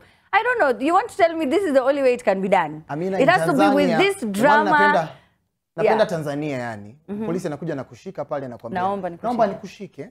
Akisha kushika anakuambia hata siendi na wewe, endelea na kazi yako, jioni utakuja pale kwenye station. Mnagoteana na story inasonga. But have you seen how our police officers arrest people? Same way, I think it's just a taste of their own medicine. So it's pretty the case in this situation. Clearly, we will ask you questions later. I don't know, the force was unnecessary, if you ask me. If you ask me. And why were they recording? That's a very good question. Was it for show?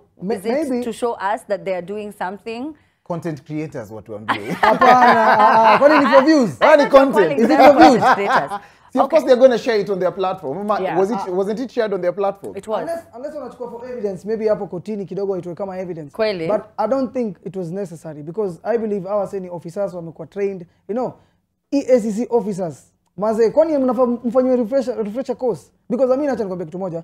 Kama msema amesha record, how many people record corrupt traffic police officers kwa barabara wakichukua hongo? Sisi wenyewe tumechoka, every single day tunajua e-sport anatoa so, pale ni 50, pale ni 20. Unajua by name. Unajua, you know some of those cops by name. That's how you interact many times. There used to be a cop on Kiambu Road. It was Standard. He was a good guy though. But yeah, it was Standard, and I think that if you lived on Kiambu Road, there are two cops when they used to put the roadblock. You know who I'm referring to. But people know them, so I don't know. The drama for me was insane. You cannot tell me there's no other way the arrests can be apprehended. But I mean, the system is not broken. It was built that way. Yeah. So si ati kuna kitu mbaya inafanyika na hatuja report na incidences hazijakuwa brought to justice. We just definitely know how this conduit pipe works. We don't expect clean water to go through a dirty pipe and then at the end of the run, we get clean water. Our system is rotten. Something must be done about our system in general. Right. Sisi Africans, we are very kichwa ngumu.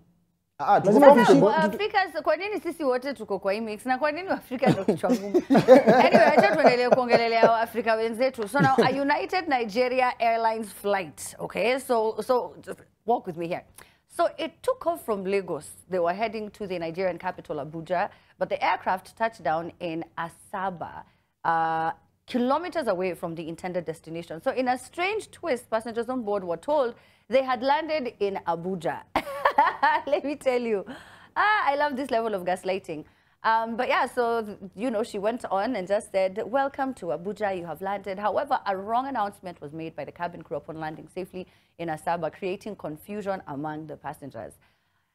Only in Nigeria, it's just, that this would happen. But how would you react, Kido? Wewe unajua tunaenda Zanzibar ama sijui tunaenda wapi, and then now unajua funny thing ni of course mimi sijasomea aviation, so siwezi blame the passengers, but the good thing is that also wamepata free ride.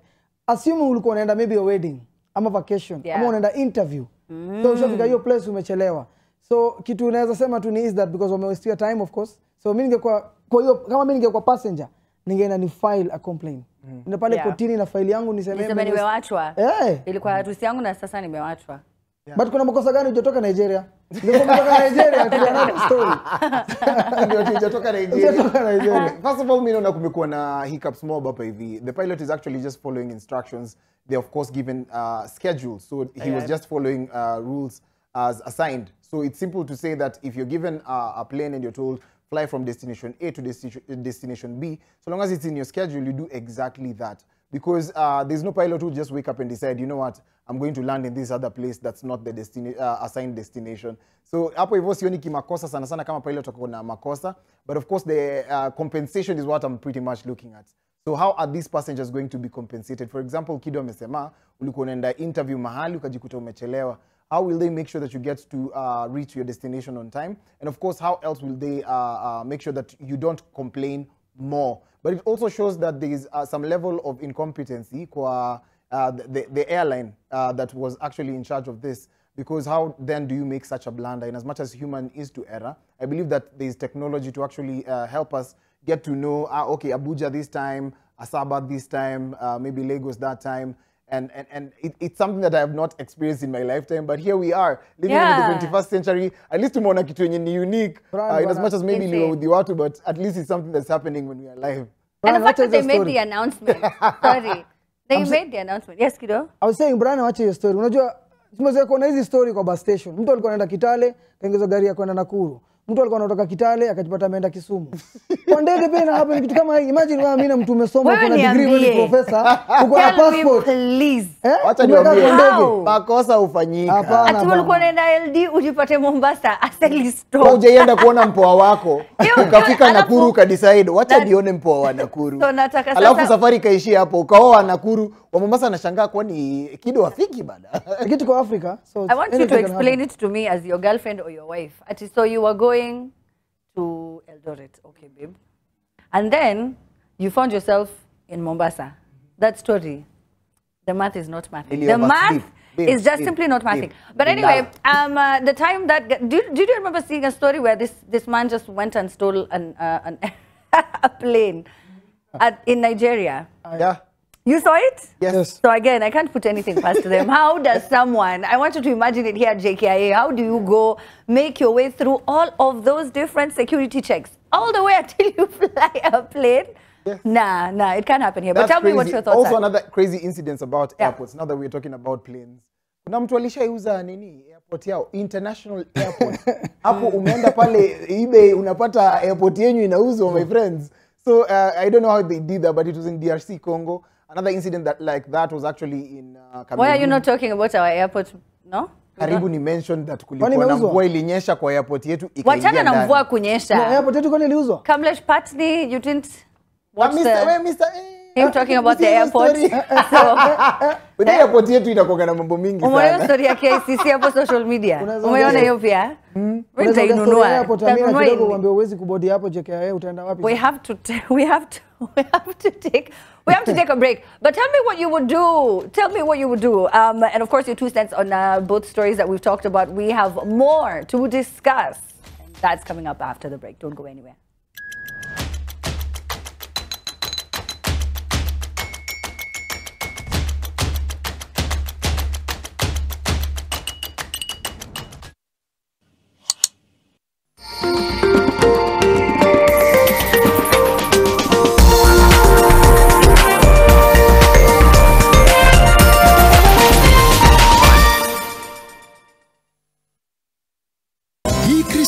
GoTV Stream iko mkononi, mechi yako na sports action yote, na watoije hata wao hawajawachwa nyuma. Wacha enjoyment izidi hii holiday na GoTV.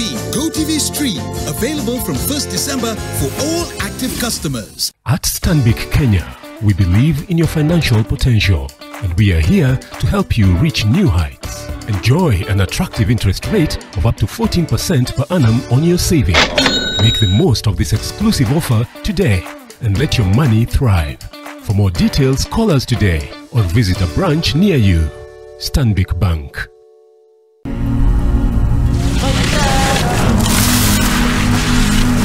Botswana's diamond industry is a story of economic strength and exquisite beauty, where the treasures of the earth reflect the nation's enduring spirit.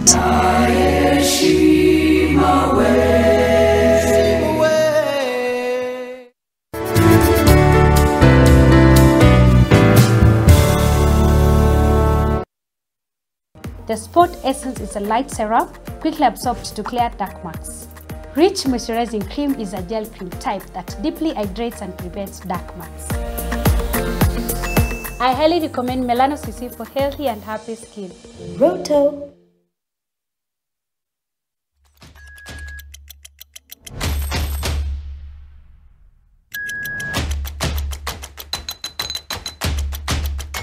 And welcome back, welcome back. Remember to please tell us your thoughts on any of these stories at The Trend Live on X. The hashtag is TT.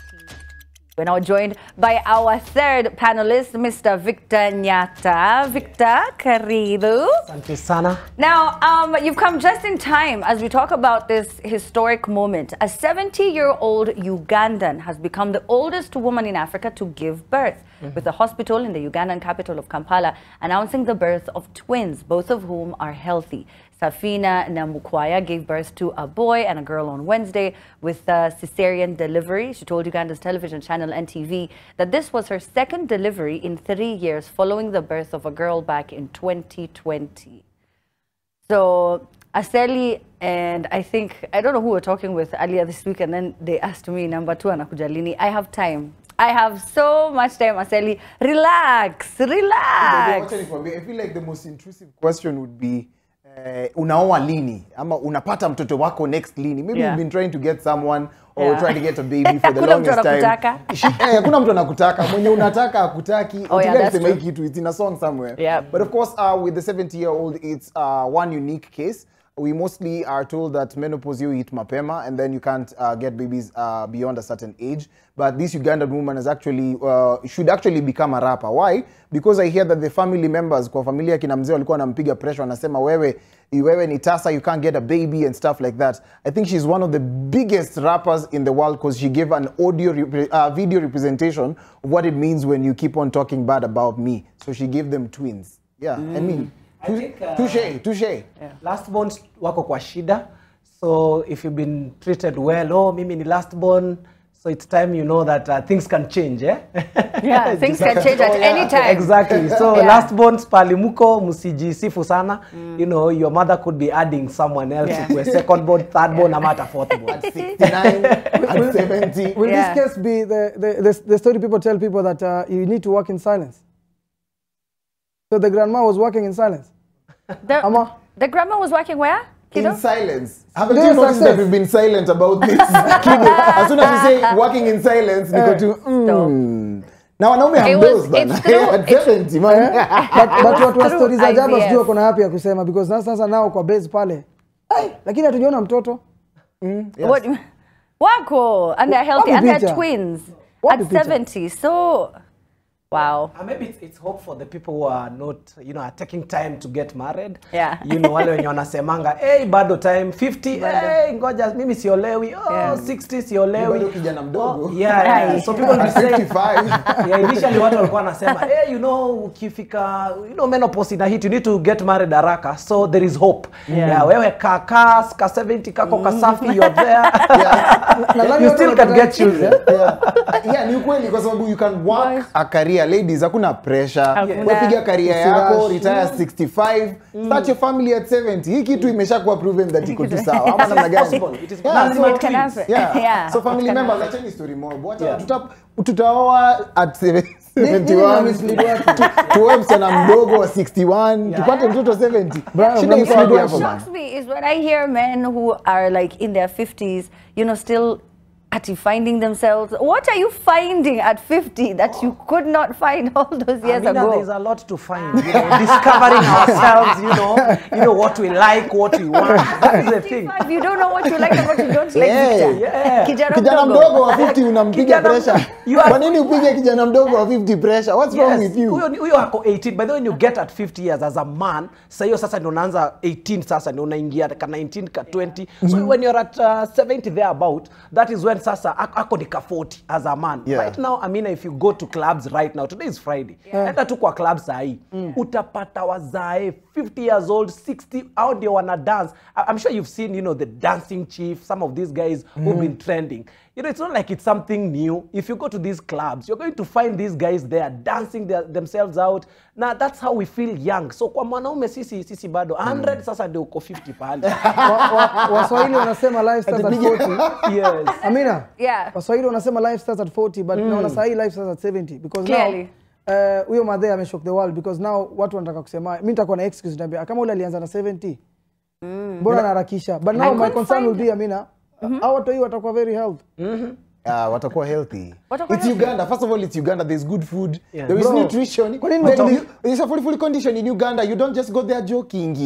They will take care. The families will come here and they'll take care of each other. It's not like Kenya. Ukipata mtu at 70, kila mtu anakuseclude anakwambia, "Hey, unajuanga hao ni wachawi" or something like that. We'll start conspiracies and stuff like that against this woman. But in Uganda, I think they are kind people. They will take care of those kids. Exactly. It's true. We would start a rumor and a story, and people will whisper, you'll be excommunicated. I don't know why we react like that. It's very quick to just judge, you know, on the negative side. But I'm happy for her, man. Congratulations. If she wanted the kids, and, you know, from 2020 to now, she has 3 of them, which is wonderful. She did speak about the abuse that she had to undergo through her first marriage. And, you know, the African families are very brutal when it comes to, and given her age especially, you can imagine the kind of pressure she was under, how, you know, people were just always talking badly. So I'm happy for her. I am very happy for her. Yeah, and blaming the woman. Actually, it's something really common. Of anyone older. Is she the oldest? They keep saying in Africa, but I didn't see anywhere else that anyone above 70 Africa, she's the has oldest. given birth. So sijui kama kokote. But something heartbreaking is that now the youngest girl who's ever been pregnant was 5 years old. Goodness. Yeah, and she did carry the baby to term. That was sad because of course you all know how that could have, you know, happened. Yeah. Okay, now let's talk. Yani, as in Parliament, we're starting to seem like SA. You know the way SA usually have a lot of... I feel like we're starting to, you know, see a lot of what happens in our Parliament to be the same. National Assembly Majority Leader Kimani Ichung'wah has alleged that some 2 male MPs are fond of sneaking women into Parliament. While addressing Parliament on Tuesday, he said that the act jeopardizes the security of the House. He, however, did not mention names, threatening that he would expose them if they repeated it. Amesema hakuna kukuja na Gashugwa.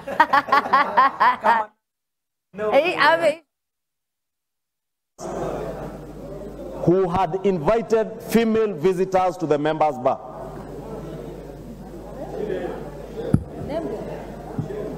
Honorable Speaker, I have said I will not name them, but should the same be repeated, Honorable Speaker, and I will be relaying the names to your office so that you also take action, and should the same happen again, Honorable Speaker, let me just say it loud and clear, I will name you in public. Society kama nataka kwa na Parliament.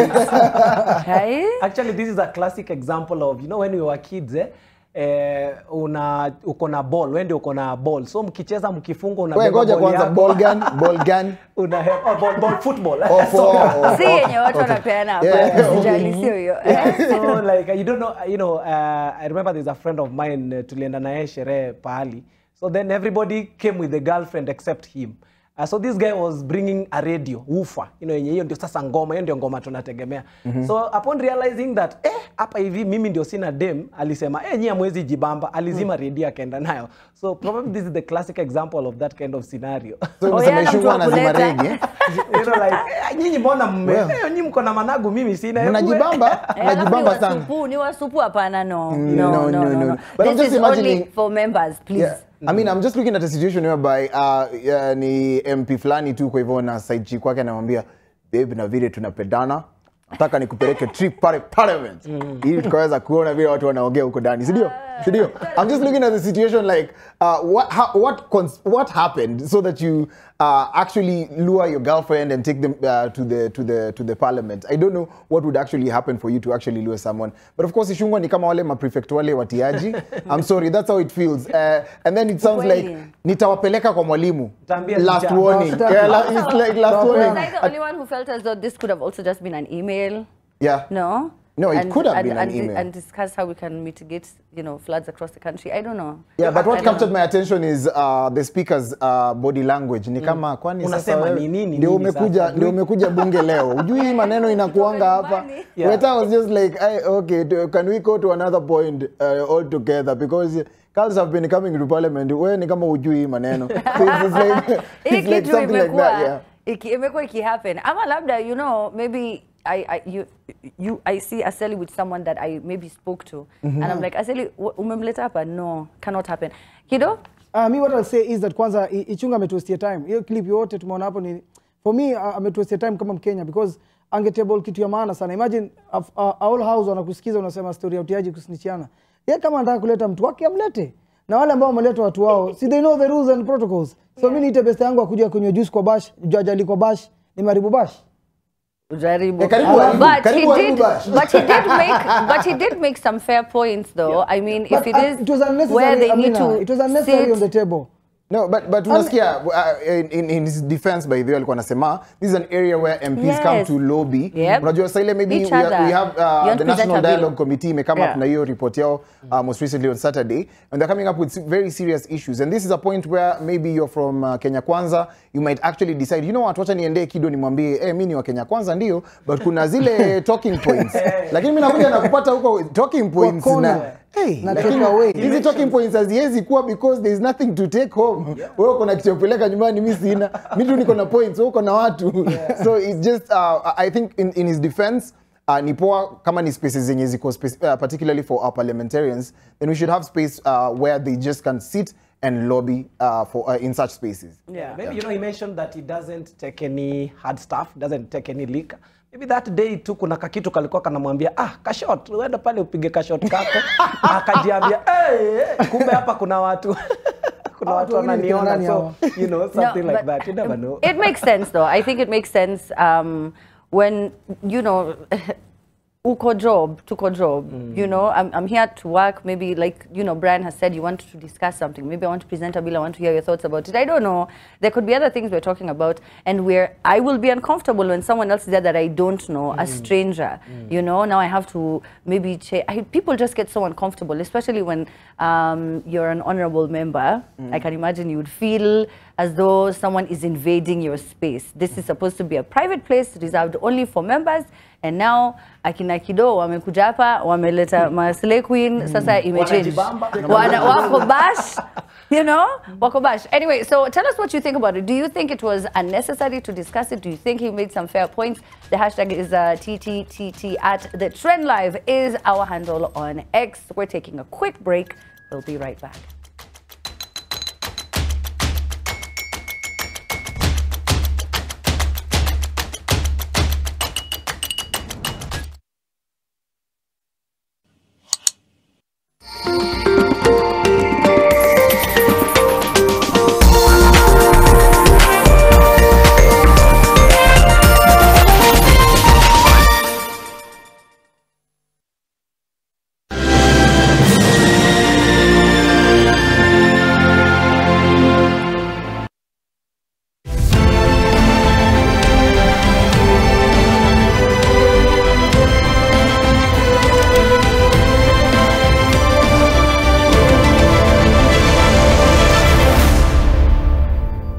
On my dark marks, I've tried everything, but hardly any results.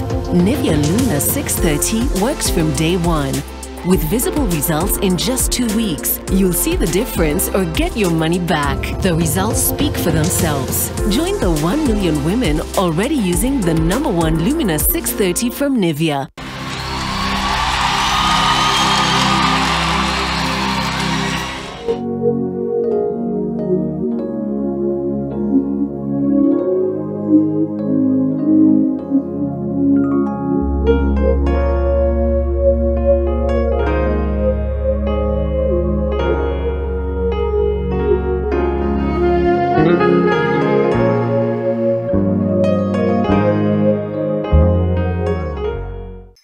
Aya, amna Go TV stream? It's free.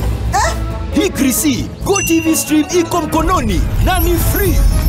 Download Go TV stream app for free. Enjoy live TV na shows kamia 8. Download and watch later anytime. Anywhere. Go TV stream iko mkononi na ni free.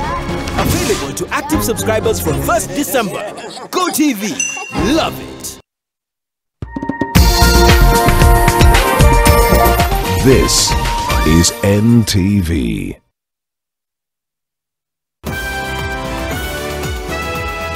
Tonight. Indeed, I note that the proposals by the two honorable members have complied with the first part of this provision, having obtained signatures of more than 50 members of this House. Quest to end representation drought.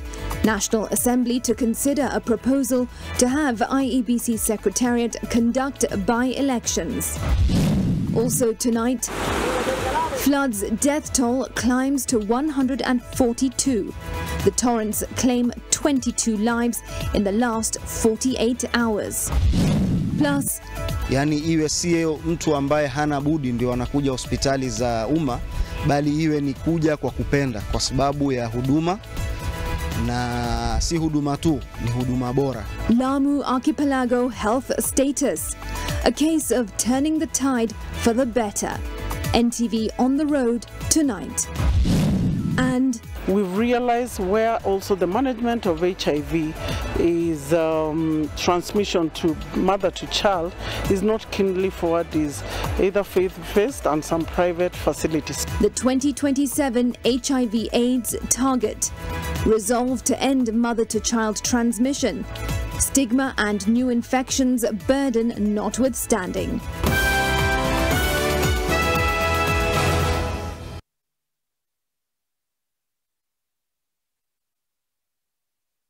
Enter a world where knowledge is put into practice and the heart of African agriculture beats loudly and energetically.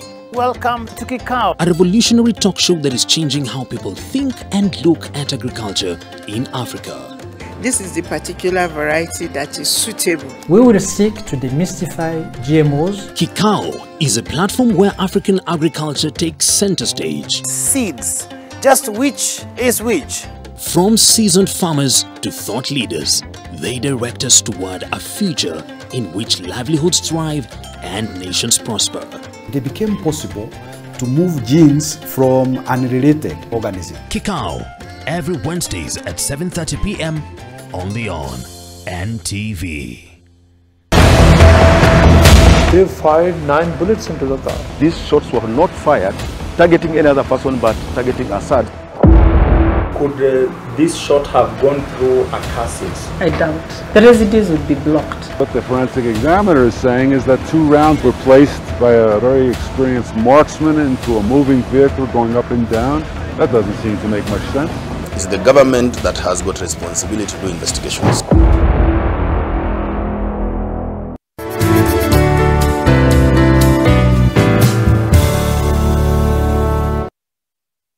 The Sport Essence is a light serum, quickly absorbed to clear dark marks. Rich moisturizing cream is a gel cream type that deeply hydrates and prevents dark marks. I highly recommend Melano CC for healthy and happy skin. Roto.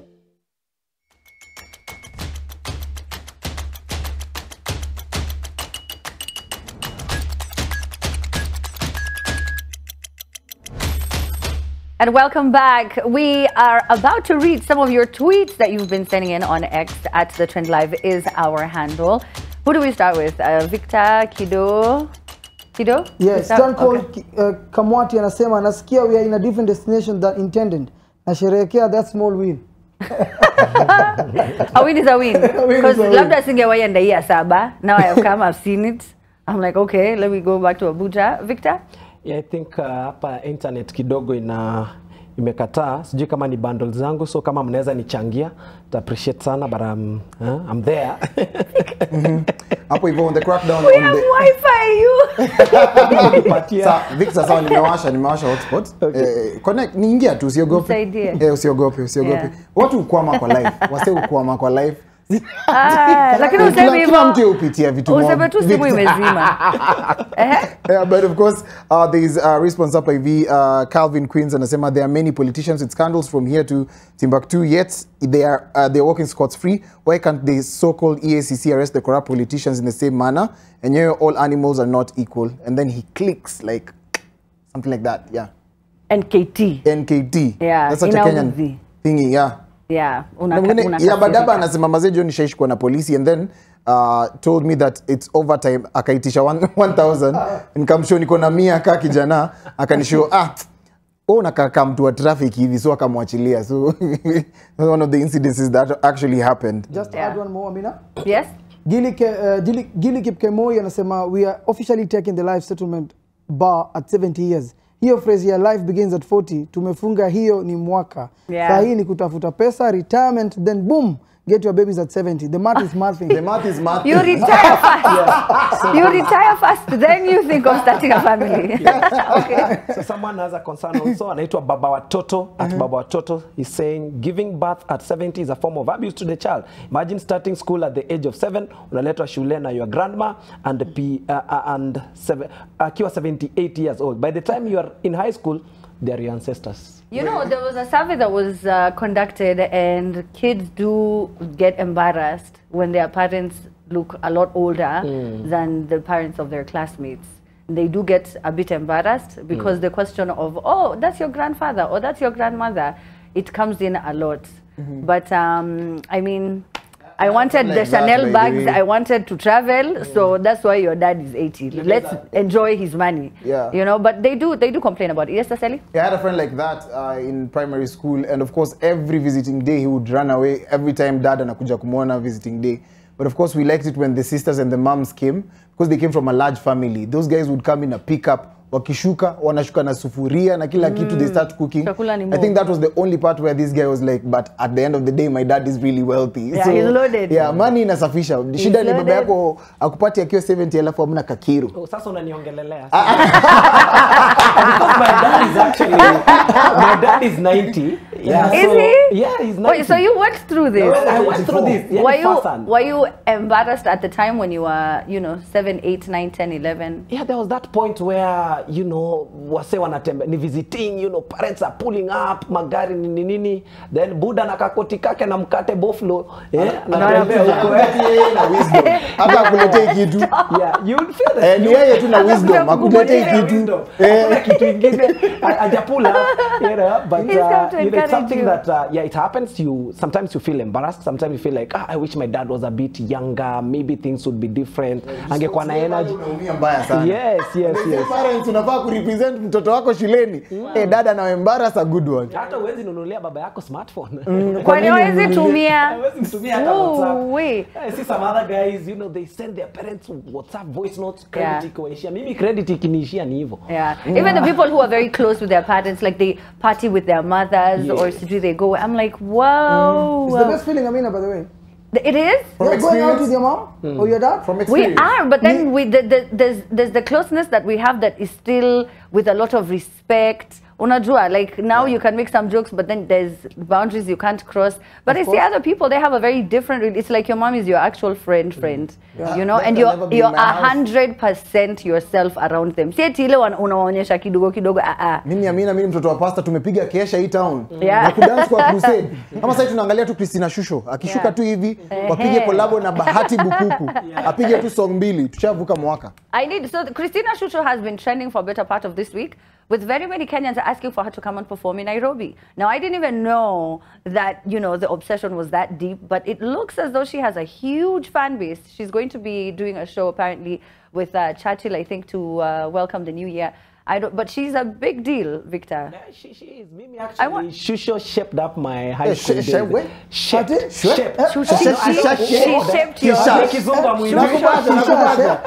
Victor, mimi nakuunderstand. She shaped, eh? She shaped. And when inatoka kisi.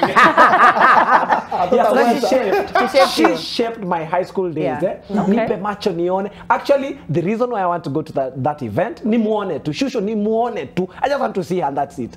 Because she would sing really very well.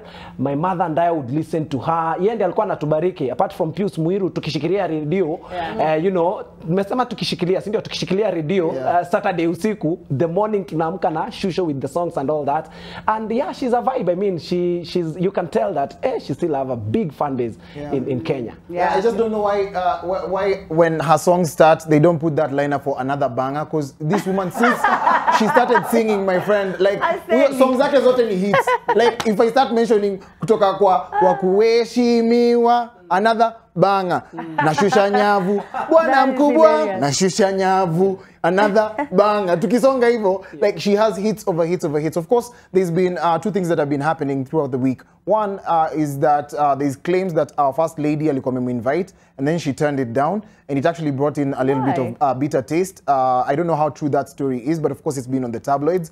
And of course sasa wamesema kwanza the reason tunaenda hii ni kwa sababu hiyo concert ikiisha hivi, akishaimba tu wimbo ya mwisho hivi, taa zote zinazimwa, alafu kunakuwa na transfiguration, Emma Chichi anatokea, alafu Angela Chibalonza, alafu sisi wote tunaenda mbinguni. So msikose hii concert. Msikose hii concert. Mimi nakushow. I have listened to you so keenly. Anyway, no mangu na hiyo event itakuwa ni wale maboys wangu wa Grao wamezoea kusikiza Willy Paul maze. Alafu sasa inafika mahali ya bona tena nasikia mtu anasema bona mkonaji, but ni sawa. Unajua hao maboys wetu. Anyway, come on, it's okay. Now, a video capturing the moment thieves were coerced into drinking bottles of alcohol that they had stolen from a shop in South Africa has now gone viral. The incident happened after the thieves, numbering about 3 of them, they were caught red-handed by the liquor store owners, and you know, a few days after making away with the alcohol beverages, when they found them, they were like, "Ba, sini pombe mlikuwa mnataka? Sini pombe mlikuwa mnataka? Pewa haishi."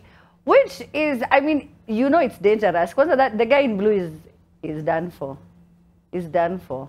Imagine stealing and maybe you're not someone who consumes alcohol, and now this is the consequence you have to face.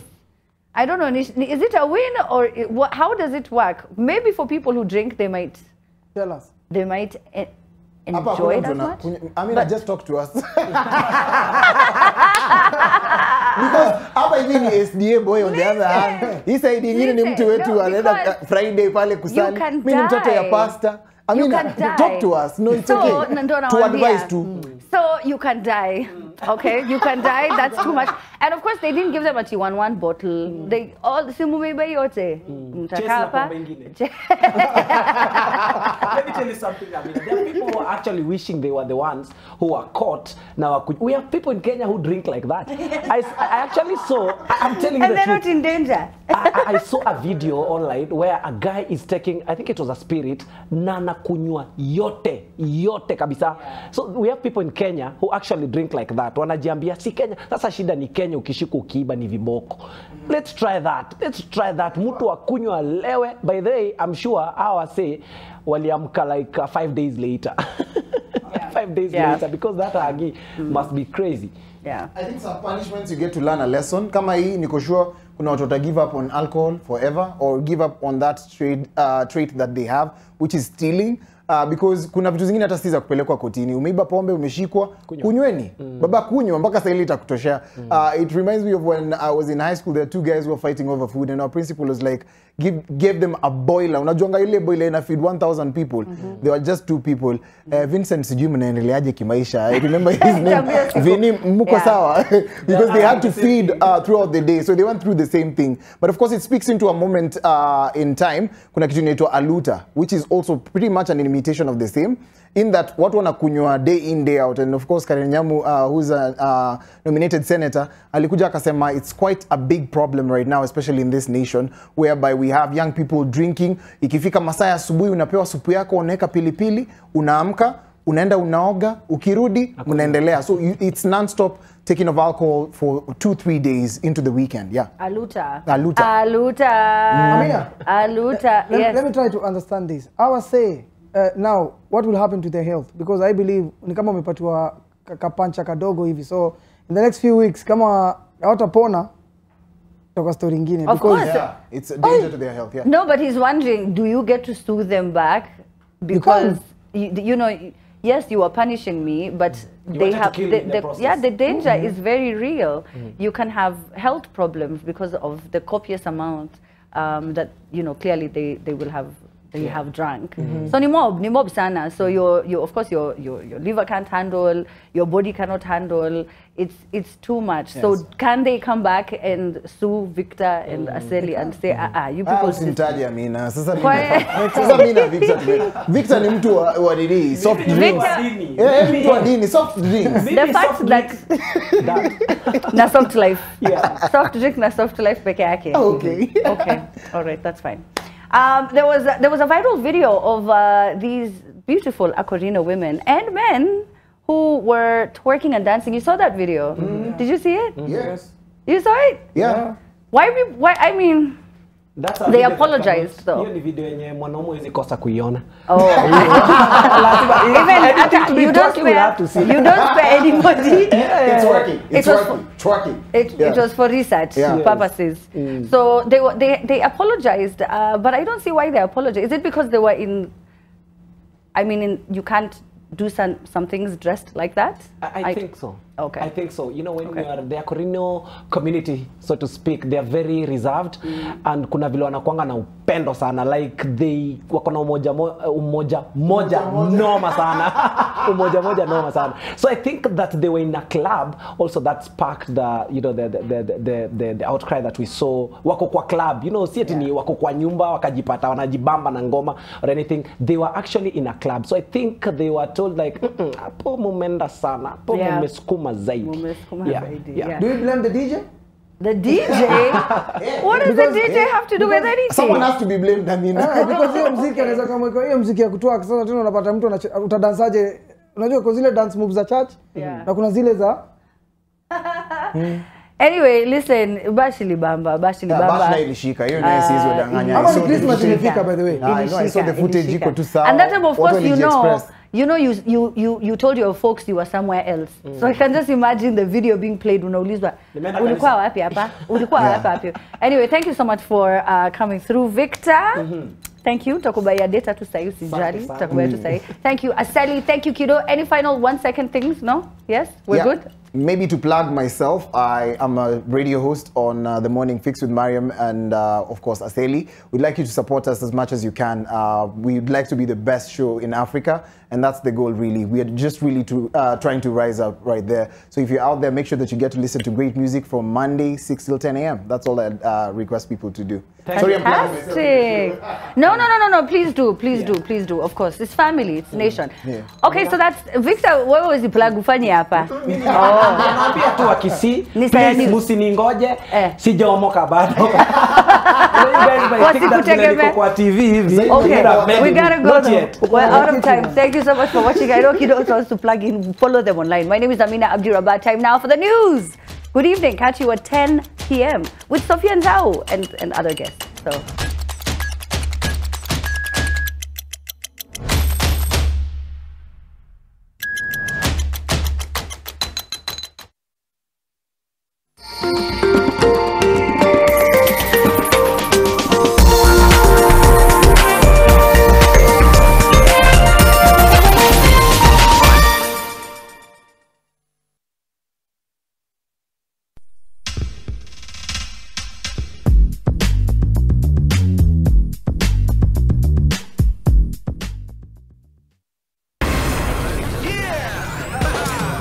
In my hands, niko na power ya kuscroll new worlds into life. Nikilive 60 lifetimes every hour na mavida za 60 seconds. Ukiuliza what I'm doing on my phone, nitakushow possibilities in their billions. Jusiko hooked to my phone, niko hooked to vile raia imepiga luku. Niko hooked to securing the bag from my sweat. Niko hooked to the coolest music hooks. Unachiki my smartphone. Hii ni Digiverse, a multiverse. Hapa ndipo you create. With every tap into a new world. Kila space inani reel in na baki na stories. So usiulize what I'm hooked to, ask what I can hook you up with. Hapa ndipo form inaanza. Wanna make the right connection? This is the place to be. Tap into vision yako. Welcome to a platform that empowers you to make the right moves. Come over. Get hooked to Safaricom Hook. God called the Holy Trinity and he told them that we are going to create man in our own image. Sorry. Hey, sorry, baby. Hello. Sasa hata kukula pato wachaweza kukula. Pate. There he is. And he's eating Roskoko. With rice. New beginnings bring people closer together. The delicious taste of Amana is now in an exciting new pack. Amana by Unga Limited.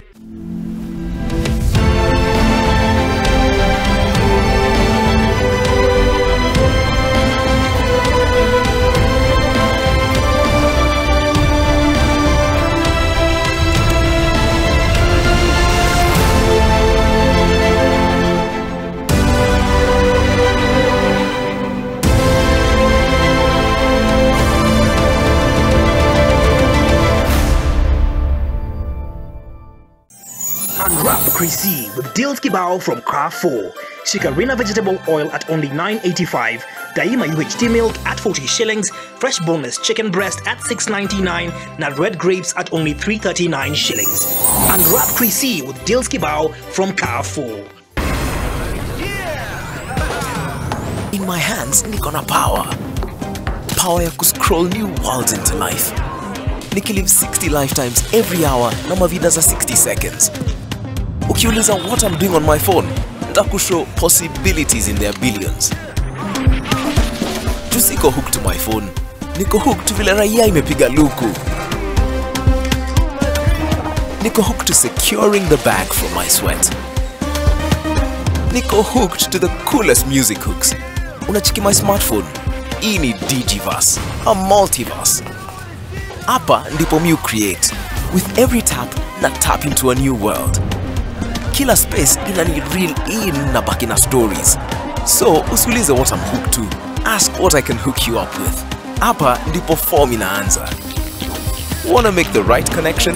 This is the place to be. Tap into vision yako. Welcome to a platform that empowers you to make the right moves. Come over. Get hooked to Safaricom Hook.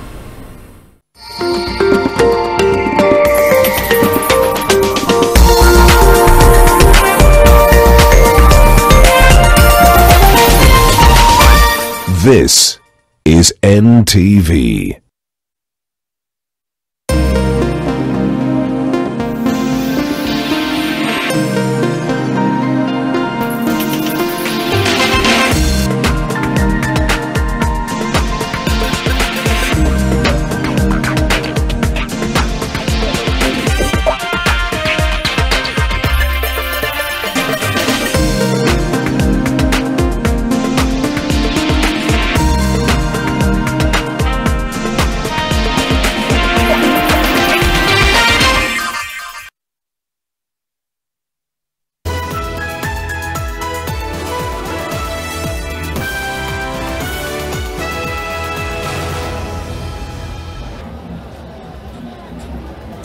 It's the second day of the Lamu Cultural Festival 2023, the 21st edition of the same, and we're coming to you live from the very place that it's happening, the Lamu Island.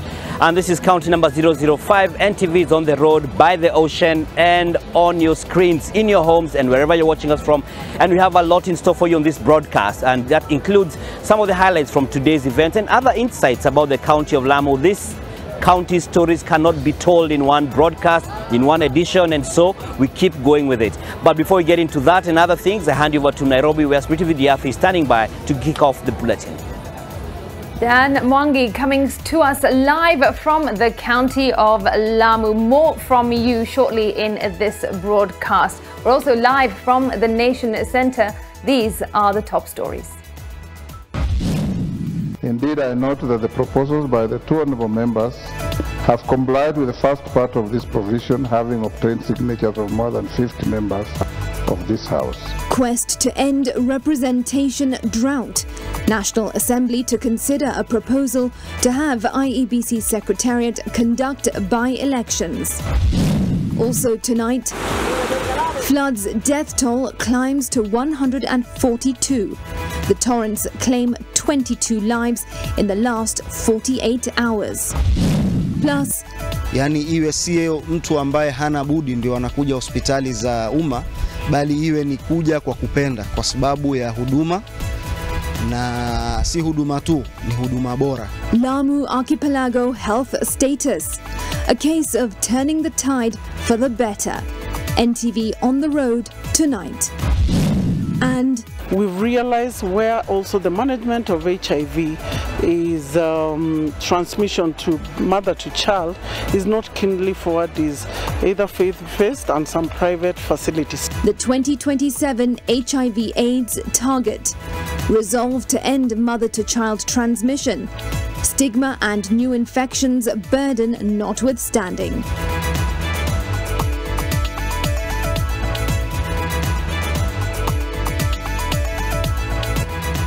Live from Nation Centre, this is Weekend Edition with Smriti Vidyarthi. And of course, we will join Dan Mwangi in Lamu shortly. And on the sign language interpretation, it is David Agondoa. Now, the country could soon see by-elections run by the IEBC Secretariat in the absence of commissioners. That is, if a proposed amendment of the Constitution by Mandera North MP Abdullahi Sheikh Bashir sees the light of day. The proposal, which was yesterday communicated by House Speaker Moses Wetangula, could see one constituency and a number of civic wards that have had to stay without a representative fill the vacant slots sooner than envisioned. And as NTV's Ibrahim Karanja reports, there is yet another proposal that seeks to save constituencies that do not meet the population threshold. With one constituency and a handful of civic wards currently unrepresented at the national and respective county assemblies due to the absence of IEBC commissioners, the proposal by Mandera North Member of Parliament Abdullahi Sheikh Bashir seeks to allow the conduct of by-elections by the IEBC Secretariat if the commissioners have not been appointed, like is the case now. Bashir wants Article 88 of the Constitution on the Independent Electoral and Boundaries Commission amended to allow the electoral agency's secretariat to carry out by-elections. Currently, Banisa constituency in Mandera County has no representative at the National Assembly, 224 days since Speaker Moses Wetangula declared the seat vacant following the death of their Member of Parliament. This is in contravention of Clause 4(1)(b) of Article 101 of the Constitution, which provides that such a vacancy shall be filled by way of a by-election within 90 days. Several members of the County Assembly have also transitioned with their seats still remaining vacant. The vacant MCA seats include Lake Zone in Turkana County, Nyamaiya in Nyamira County, Chewani in Tana River County, and Kisa East in Vihiga County. Also presented for consideration is a proposal by Thika Town MP Alice Nganga to amend Article 89 of the country's supreme law on the limitation of electoral units. If the proposal sees the light of day, then an approximate 27 constituencies currently facing redrawing for not meeting the set population threshold could survive. A bill proposing to amend the Constitution cannot be amended once it has been published. This procedure in our standing orders therefore aims to collect as many views as possible from as many stakeholders and experts as may be practicable before a proposal to amend the Constitution is published. Indeed, I note that the proposals by the two honourable members have complied with the first part of this provision, having obtained signatures of more than 50 members of this House. As your Speaker, my obligation is therefore to facilitate the rest of the processes as provided for in the standing orders. In this regard, and in keeping with the requirements of the said standing order, I wish to notify the sponsors, that is the member for Mandera North and the member for Thika Town, that on Wednesday, December the 6th, 2023. I'll accord them an opportunity of not more than 15 minutes each to make general statements outlining the contents and objectives of their proposals. If the two proposals will find the backing of the two main political formations, then Parliament may as well choose to fast-track their processes, which may mean that they could be enacted by early 2024. Ibrahim Karanja, NTV. Elsewhere, 6 more people have died in the last 24 hours as a result of the floods being experienced in various parts of the country, raising the death toll to 142. 19 counties are on high alert, with Turkana County being the latest to be added to that list. 123 camps for people displaced by floods have been established in various counties as the government continues to provide aid to the affected families.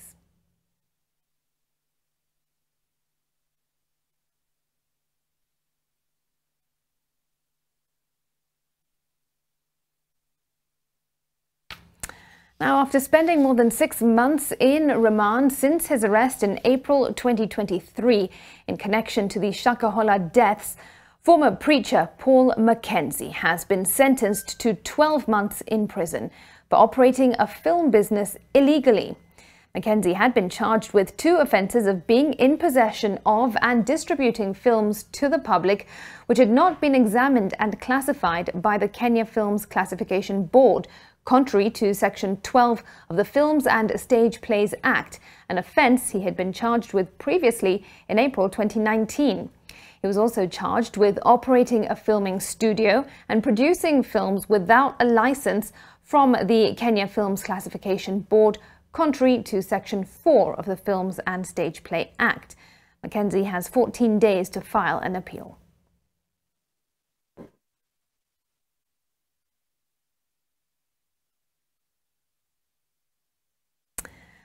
We cannot save a burning planet with a fire hose of fossil fuels. Those were the words of the UN Secretary General Antonio Guterres when he addressed the World Leaders Summit at COP28 in Dubai. The climate meeting is now in the 2nd day, and President William Ruto is among the 174 global leaders in attendance. In his speech, Ruto highlighted the impacts of climate change in Africa and Kenya and called on the world to impose a carbon tax in order to mitigate global warming. The dangers are no longer distant risks. I have seen across the Commonwealth and beyond countless communities which are unable to withstand repeated shocks, whose lives and livelihoods are laid waste by climate change. Surely, real action is required to stem the growing toll of its most vulnerable victims. We cannot save a burning planet via fire hose of fossil fuels. We must accelerate a just, equitable transition to renewables. The science is clear. The 1.5-degree limit is only possible if we ultimately stop burning all fossil fuels. Not reduce, not abate. It commits us to triple renewable energy capacity, establish green manufacturing, halt and reverse deforestation, promote sustainable agriculture, promote nature-based solutions, support the global call to phase down coal plants and eliminate inefficient fossil fuel production subsidies, and further amplify calls for a new global financial architecture and global carbon tax. All right, there is plenty more in this broadcast, and for that we take you to the county of Lamu. NTV is on the road and we are broadcasting live from Lamu County. Over to you, NTV's Dan Mwangi. Thank you very much, Richie. And this is December the 1st, and it's the World Day. That is the World AIDS Day. And in line with that, at least 1.4 million Kenyans are HIV positive, while 96% of them are on treatment. This comes as the government pledged to end mother-to-child transmission by 2027. Speaking during the World AIDS Day celebration in the county of Meru, Health Cabinet Secretary Susan Nakhumicha said the recently launched Social Health Insurance Fund is a step in the right direction that will ensure all Kenyans have access to quality health care. As the country marked World AIDS Day celebration in Meru County, a report released by the National Syndemic Disease Control Council shows that 7,869 children less than 1 month to 4 years old are living with HIV. Further, there have been 22,154 new infections in the last year, with 4,474 cases being in children less than a month to 14 years and 12,558 cases in women and 5,122 in men. Kisumu County has the highest number of people living with HIV at 128,091. Speaking in Meru County, Health Cabinet Secretary Susan Nakhumicha urged Kenyans not to shy away from getting tested so as to know their status. In Kenya, we have over 1.4 million who are living with HIV. But the good story about it is that out of this, close to 96% are on treatment. One of the major impediments to the progress in health care is HIV stigma. This deeply rooted societal challenge deters individuals from seeking testing and treatment. I wish to call upon every one of us to embrace compassion and love and offer equal treatment to all people regardless of their HIV status. According to the National Syndemic Disease Control Council, new infections among children have reduced by 65% over the last decade. This comes as the country strives to eliminate mother-to-child transmission by the year 2027. Where a child is born with a congenital disease, they will be covered under the Social Health Authority. Haijalishi uko na ugonjwa upi, wewe utashughulikiwa na Social Health Authority. In Mandera County, Abdi Gedi, who is the county's HIV and AIDS coordinator, has hailed the great strides the county has taken in reducing mother-to-child transmission cases. Graduated 37 children born by HIV positive mothers who are HIV negative, who are in the HIV program for the last 2 years. That was actually a milestone because putting in mind the stigma and the cultural aspect in our society. According to Gedi, slightly over 800 residents in Mandera County between the age of 18 and 35 are under HIV treatment. Helen Aura, NTV. We take our first short break on NTV Weekend Edition. We'll be back with more, including a special on World AIDS Day, in addition to what you've just watched, as well as County number 005 special stories from right here, which we have in store for you. Stay with us.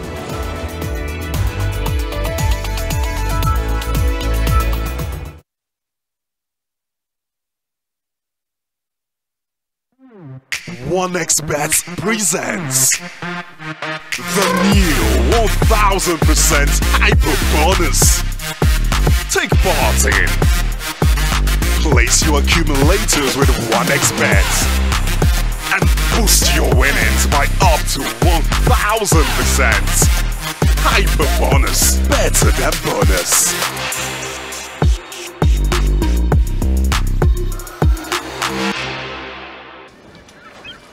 Kote nchini matumaini, tujitahidi, tujivunie, tuendelee.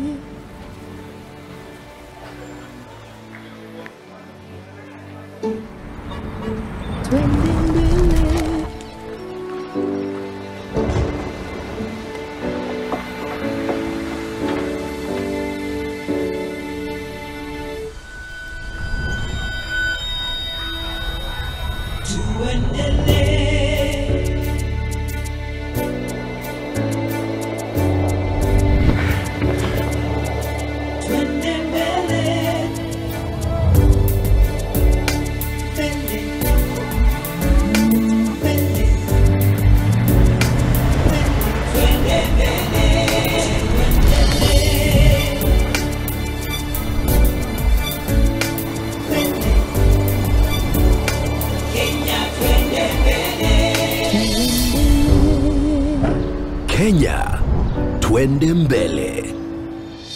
NCBA. Go for it. Si Christmas ndio hii. Wengi wanaangazia lotomoto. Yetu ni charity mashinani. Jumuika nasi msimu huu wa Krismasi kuwahimarisha na kuwafurahisha wasiojiweza. Tuwape lisho, tuwape makazi, tuwape tabasamu kupitia *570#.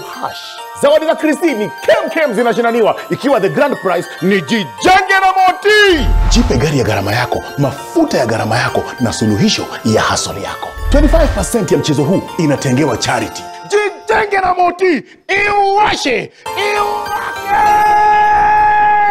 Lucky Game imedhaminiwa na eBet Kenya Limited.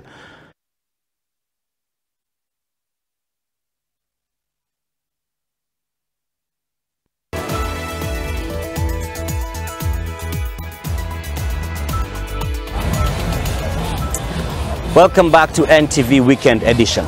Now, on September the 8th this year, the Ministry of Health launched an ambitious plan to end AIDS in children by 2027. Even as 9 in 10 children living with HIV have access to treatment, only 7 in 10 children living with the HIV attain viral suppression, meaning they can be declared HIV negative. Kenya still has a higher mother-to-child HIV transmission rate of 8.6%, but the government is optimistic that the plan to end AIDS in children in the next 3 years will bring this figure to under 5%. On this World AIDS Day, NTV's Bridget Ngana spent time with mothers living with HIV and shares their journeys in ensuring HIV-positive mothers do not transmit the virus to their children during pregnancy, labor, or birth.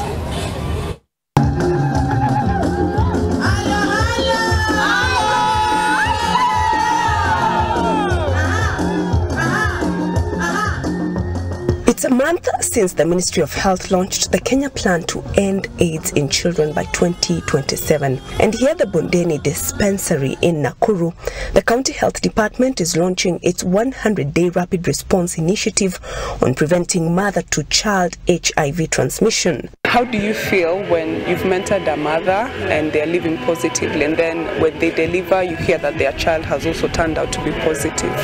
Among the attendees is Rose, not her real name. She requested anonymity, but her presence here is born out of necessity and a lived experience as a mother whose child is living with HIV. Rose tells us that she learnt of her HIV status in 2002 in the most unexpected way. Tukaona kuna VCT, tumesikia tu VCT. Curiosity ikatuambia tuingie. That was in 2002. Tukaingia, and then those two mothers wakaanza, and then wakaanza kuningoja hapo nje. Mimi kuingia, kupima, nikiwa nakaa hivi nikiangalia pale kwa kona, naona ni kama inachora lines mbili vile daktari alikuwa, huyo counselor alikuwa amenielezea. Nikashikwa na tension nyingine, mpaka nikasimama naenda kuangalia na bado time ijaisha. Akanirudisha chini, so akaanza kunifanyia counseling cause aliona nikaa nimeona. Nikamwambia naona nini, ama turudie. So ndio akazileta karibu, akanihakikishia nilishtuka cause I didn't expect. At that point already nilikuwa na mtoto wako 4 years. Na tulikuwa tuko sawa, hatuna anything, hakuna kitu inatusumbua, tunaendelea na maisha vizuri. Rose then confronted her husband over their HIV status, and what he told her baffled her. So my husband alikuwa kazini.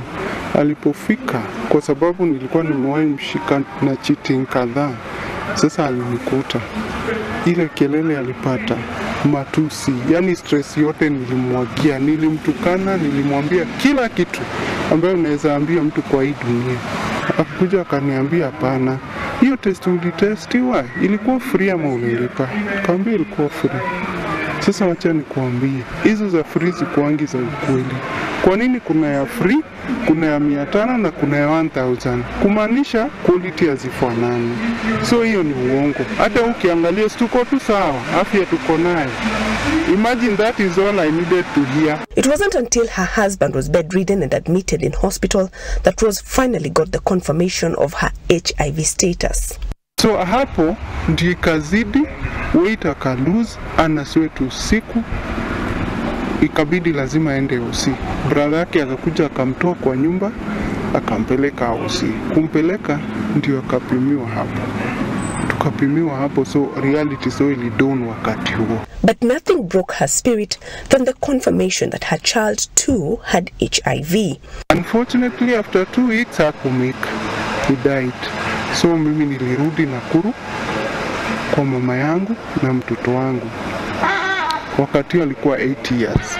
So tukiwa hapo ndio nikafikiria si basi niende niangalie hata mtoto.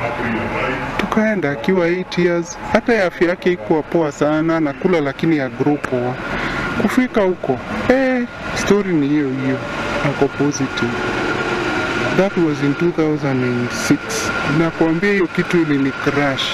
Rose got into another relationship in 2012, and her resolve then is that her second child will be HIV-free, fueled by the advocacy she had been doing to end HIV-related stigma and discrimination, especially for expectant mothers. After remarrying, sasa nimeelewa story na HIV. From there, that is where now nilipata msichana. Msichana ambaye leo ako 9 years na ako negative. Na kuambia hiyo ilinipatia shangwe, na sasa tunaendelea vizuri. Nilipata kazi hata ya mentor mother kwa sababu ya hiyo. So mothers wenye nimementa kutokana na story yangu, nikiwa encourage, hata nikiwapea story nawaambia wakati ile hatukujua mambo ya dawa na nini. Mtoto wangu wa kwanza alinfektiwa. Hiyo kitu inanisumbua. No, I moved alone. I stayed for a month. I stayed with that. For Alice Akinyi, an adherence counselor at Bondeni Dispensary, knowing her HIV status at 22 years of age did not adequately prepare her for when she decided to have her first child. I didn't know all the procedures so well. There was that you don't breastfeed, you have to give birth through CS, and I saw it was a lot and a lot of me. I was doing my small businesses by then. So after giving birth in 2006, 8 months later, my child passed on. The PCR was taken, but I don't receive the results, so I didn't know if he was infected or not. So I conceived again in 2007, and I followed PMTCT services to the latter. I gave birth to a bouncing baby girl, and she's doing good. She's okay. I followed up all the process until she got discharged at 1.5 years. During 2008, there was that you can breastfeed, but until 6 months. So I breastfed until 6 months and then stopped until followed all the procedures. So I came to have another child in 2014. Alice has dedicated her life to making sure that no one diagnosed with HIV falls off treatment. And at the Bondeni Dispensary, that includes HIV-positive mothers attending antenatal clinics. There's this one mother who saw my child, this one who is now in Form 1. She was alikuwa mnono mweupe hanifanani, and she was like, so you can give birth to this beautiful daughter. Girl, I'm also going to conceive. She was positive as well. She was conceived, and I was like, yeah, it is possible. My child is HIV free and she's doing well. So it has been my passion. I always like talking to people about how they imagine how I learned my HIV status. There was nobody to talk to. According to the Nakuru Health Department, the rate of HIV transmission from mothers to their children is at 10.7%, higher than the national average of 8.6%. And a rapid response initiative by the county government hopes to bring down those numbers. When we looked at our data from 2021 to 2022, we saw an increase in mother-to-child transmission for children below 15 years. On 2021, we were at about 2,600, and in 2022, it shot up to 2,900. So this initiative is to stop further transmission of HIV from mother to the child through awareness. Out of 100, 11 babies get HIV through their mothers. So we want to bring that rate from 10.7 to 5% by December this year. The rise in HIV infections in children aged 0 to 14 years in Nakuru is in part also attributed to the COVID-19 pandemic. There is a stigma which we still have in our society, and during the COVID, period. Because of the lockdown, we had quite a number of infections, HIV infections shooting up, because people were enclosed and accessibility to drugs. There was a gap in terms of the ARVs for some time. So the children born at that period, after that period, were infected, and now we have gone back to following up mothers to the village to ensure they come for antenatal, to ensure we prevent transmission, either mostly to the children, by having the youth also campaign for us to prevent HIV and prevent pregnancies. A 2022 report by the National AIDS and STI Control Program, NASCOP, says there are 68,000 children living with HIV in Kenya, with 12 children being infected with the virus every day. 7 in 10 children aged 0 to 14 years contract HIV through pregnancy and breastfeeding. Nationally, Mandera is leading in the rates of mother-to-child transmission of HIV, ranging between 30 to 40%, followed by Wajir, Narok and Samburu, whose rates are between 20 to 30%. Counties like Turkana, Garissa, Isiolo, Meru, Tharaka Nithi, Baringo, Elgeyo Marakwet, Trans Nzoia, Bungoma, Busia, Nakuru, Bomet, Machakos, Kitui, West Pokot, Kericho, Kakamega, Uasin Gishu and Kajiado counties are in the 10 to 20% range, while Kiambu, Kirinyaga, Nairobi, Murang'a, Nyeri, Nyandarua, Tana River, Lamu, Kilifi, Taita Taveta, Kwale, Mombasa, Marsabit, Migori, Homa Bay, Kisii, Nyamira, Kisumu, Siaya, Vihiga, Nandi, Makueni and Embu counties are in the 5 to 10% range. For Alice and Rose, that HIV treatment is free and accessible to all at public hospitals is enough reason for any HIV-positive mother to ensure they have HIV-free children. So you can imagine how watoto kama watoto wa stigmatize sahi of something they acquired bila kujua. Kusema tu kweli na wale wengine itakuwa aje, because that now means asikaribie mtu yeyote negative.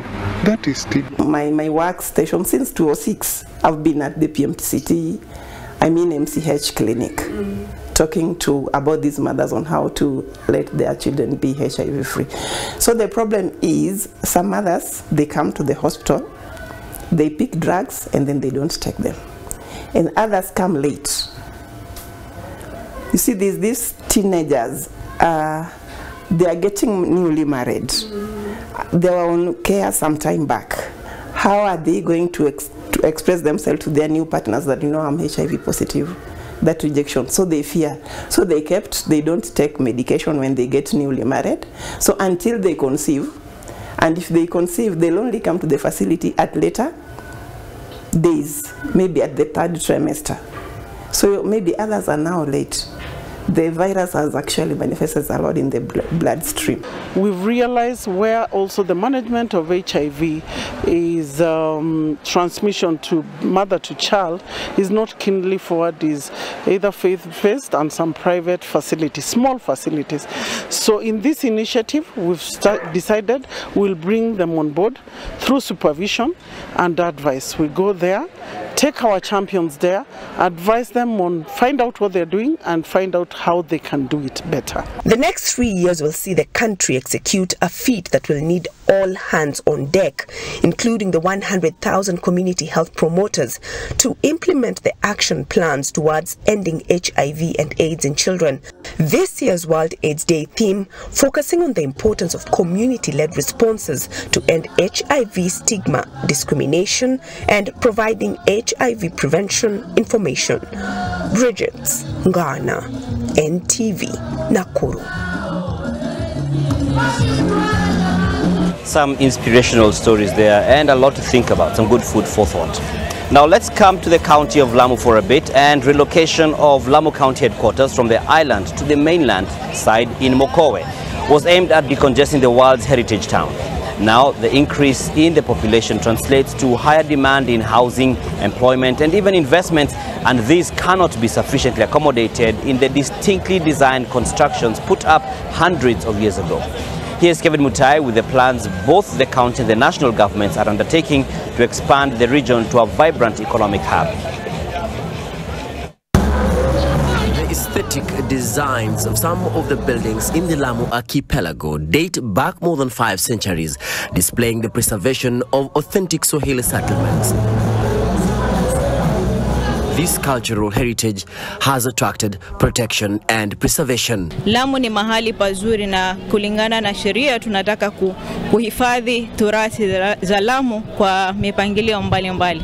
Ndio maana mara nyingi ukiangalia building structure tunafuata zile za Kiswahili ili utamaduni wetu ubakie hapa Lamu. Some of the services from both the county and national governments were relocated to Mokoe in seeking to decongest the island. Mipangilio ya governor ni kwamba Mokoe itakuwa headquarter ya Lamu County kwa sababu kuna maofisi zote, kuna ofisi ya lands, kuna ofisi ya finance, kuna ofisi ya trade na other offices. Kwa hivyo services zote za watu wa Lamu zinapatikana kisiwani Mokoe. Other national projects such as the Port of Lamu, coupled with the Lamu Port South Sudan Ethiopia Transport Corridor Project, or LAPSET, are also projected to be game changers in opening up Mokoe and other towns for investments. These projects have attracted countries such as Ethiopia and South Sudan for import and export of cargo through the Port of Lamu. Tunapokea meli yoyote ile, size yoyote, hata ile the latest post-Panamax vessels, we can accommodate them in Lamu. Kwa sababu tuko na channel kubwa. Our channel is 500 meters wide, half a kilometer wide. It is very deep. We want to start developing the Lamu Port Special Economic Zone, and it is on top gear. We have set aside 5,000 acres for special economic zones, whereby we will have, we've already subdivided it into 3 sections. We have light industries, medium industry, and heavy industry. Some of the industries to be revived include a cotton ginnery and a mango processing plant with 200 million shillings set aside to support small businesses in the area. But still, lack of sufficient accommodation and incomplete road network seem to be barriers to achieving the dream. The main section that has been left behind is from Lamu Port to Garissa.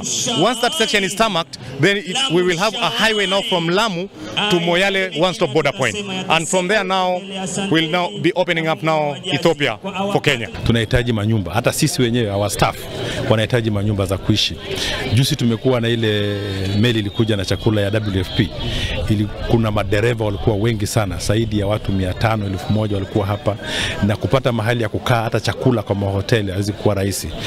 Hata petrol station na mafuta ni shida. I was speaking to some of the investors from the Netherlands, and they are already considering putting up a wellness center in Manda Island. So it tells you that Lamu is bringing itself up to speed. With an estimated population of 200,000 people, fishing and tourism are the most important economic activities for the region. Kevin Mutai, NTV, in Lamu County. We take a short break on NTV Weekend Edition. No. We have not completed or exhausted the stories from the county of Lamu. We have them coming up after the business news as we continue to enjoy the experience that is the county of Lamu. Stay with us, but first, we'll be back with business.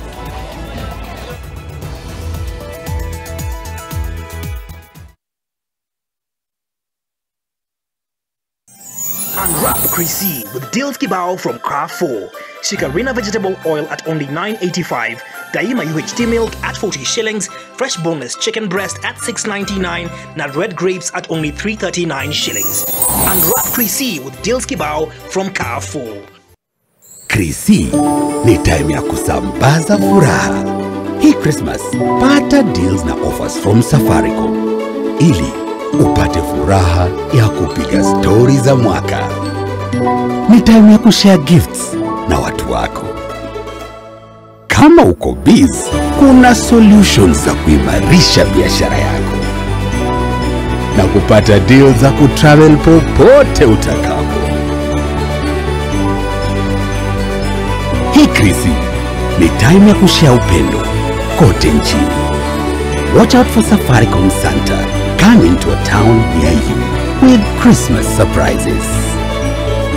Sambaza furaha this Christmas na Safaricom. It feels so fresh, fresh, fresh.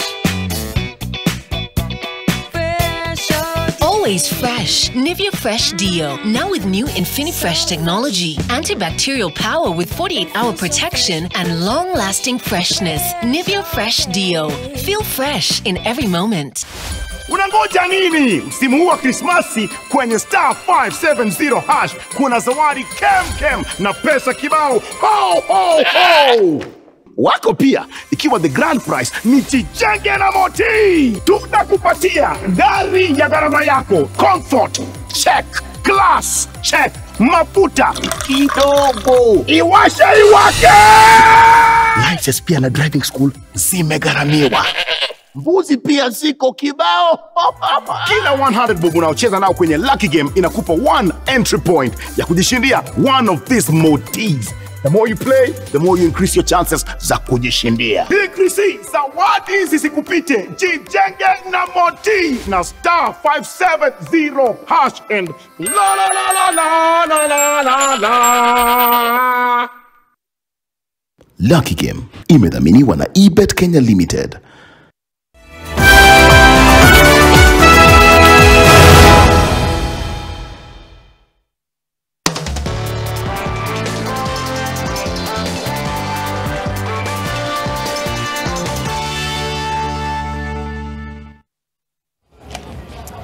Welcome back. Let's get down to business now. And Equity Group Holdings PLC has completed the acquisition of Compagnie Générale de Banque PLC, marking a significant milestone in its regional expansion strategy. The acquisition follows the fulfillment of conditions precedent to the acquisition, including regulatory and corporate approvals, and was completed on 30th of November 2023. Equity now holds 198,250 shares, representing 99.125% of the issued share capital of the bank, officially making it its subsidiary. On June 14, 2023, Equity Group Holding publicly disclosed its entry into a binding term sheet for the acquisition of 91.93% of the bank's issued shares from the government of Rwanda, Rwanda Social Security Board, Sanlam PLC, and Judith Mugirasoni. These are the sellers.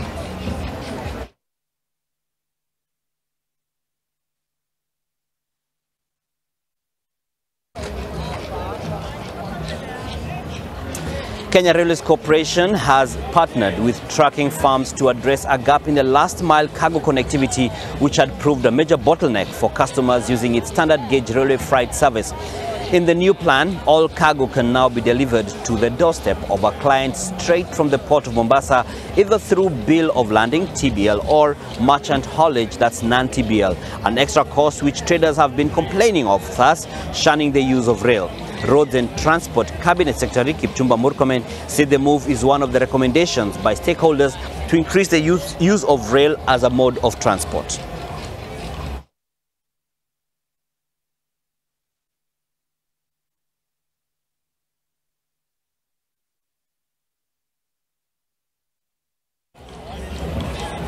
Take a short break on NTV Weekend Edition, but when we come back, we have more stories from the county of Lamu, including the highlights of day 2 of the festival. For now, we take a break. For me, Lamu is Lamui. Stay with us.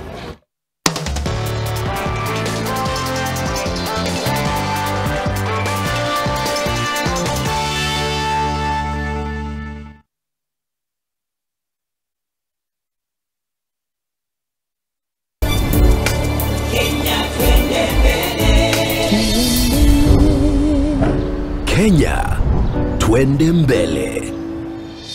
NCBA, go for it. 1xBet presents the new 1000% hyper bonus.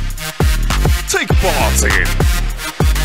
Place your accumulators with 1xBet and boost your winnings by up to 1000%.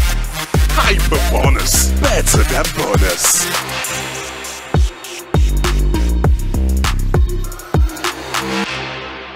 On my dark marks, I've tried everything, but hardly any results. Nivea Luna 630 works from day one.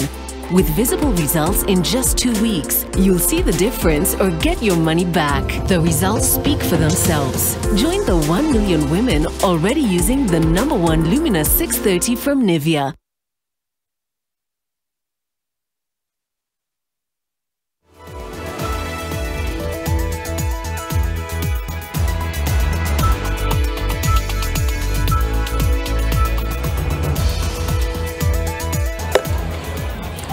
Welcome back. Now, National Assembly Speaker Moses Wetangula has pledged to petition the President to direct the payment of pending bills owed to the media. Wetangula also promised to always support media development and freedom. He was addressing the annual Editors Guild convention in the county of Mombasa. Glue your eyes on the balance sheet at the end of every month, but let free flow of information without bias be the case.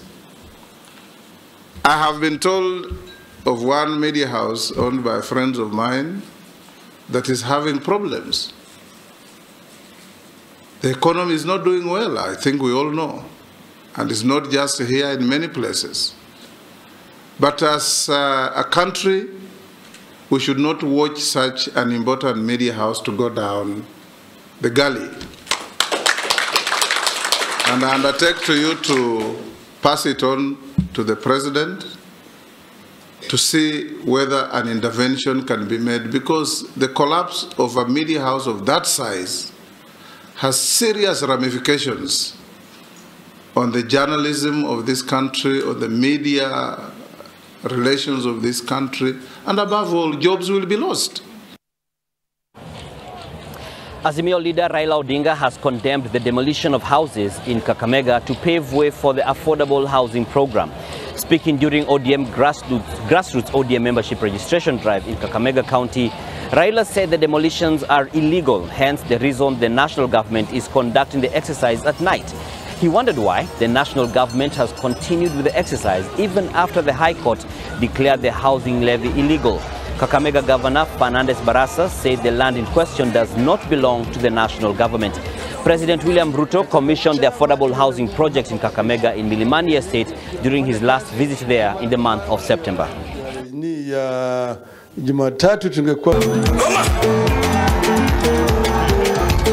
Serikali kuu ikiongozwa na regional commissioner ambaye kikatiba inatakana kuwa ameenda nyumbani, wamefanya mambo ya ukatili kule. We cannot support ile demolition ambayo inaendelea kule. Tuko na court orders, wanakuja usiku, wanabomboa nyumba za watu wetu.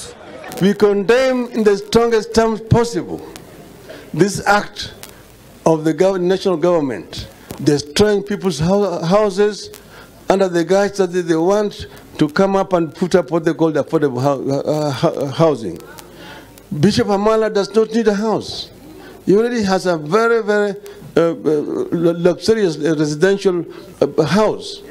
He did not ask anybody to come and build a house for him.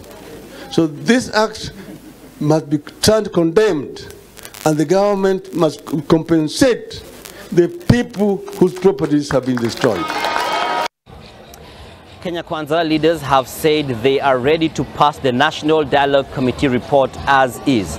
Led by National Assembly Majority Party leader, that is Kimani Ichung'wah, and Uriri MP Mark Nyamita, the politicians said the report was nothing more than President William Ruto's memorandum to the House earlier in the year.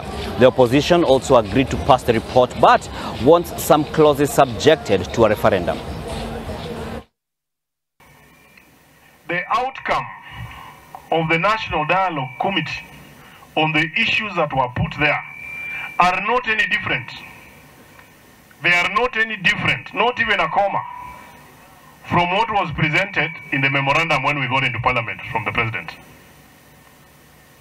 So it means some people see it ahead, others take time to see it. That is the truth. The memorandum that came, together with the outcome that was there in the committee that was chaired by Kimani Ichung'wah and Kalonzo, is exactly the same. So please, and I'm addressing my majority leader, msitucheleweshe, leteni hiyo kitu sisi tupitishe. The other issues of cost of living, kwanza ile mambo ya kipande, majority leader, Ile mambo ya kipande ya kuchaji wananchi, kipande hiyo nayo tutoe. Kipande ikuwe bure.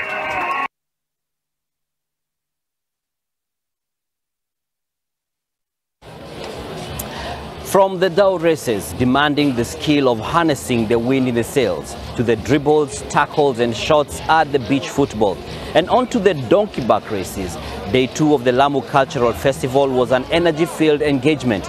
Our reporter Martin Mora tells us more about the key events of the second day of the feat. A sea of spectators lined up along the ocean shores at the Lamu Island. The dhow racing was the wind in the sails of the excitement here. Abdul Alim tells us he has been in the dhow racing for more than 60 years. He's one of the judges of the dhow competition. He's inspecting one boat at a time to ensure fair play.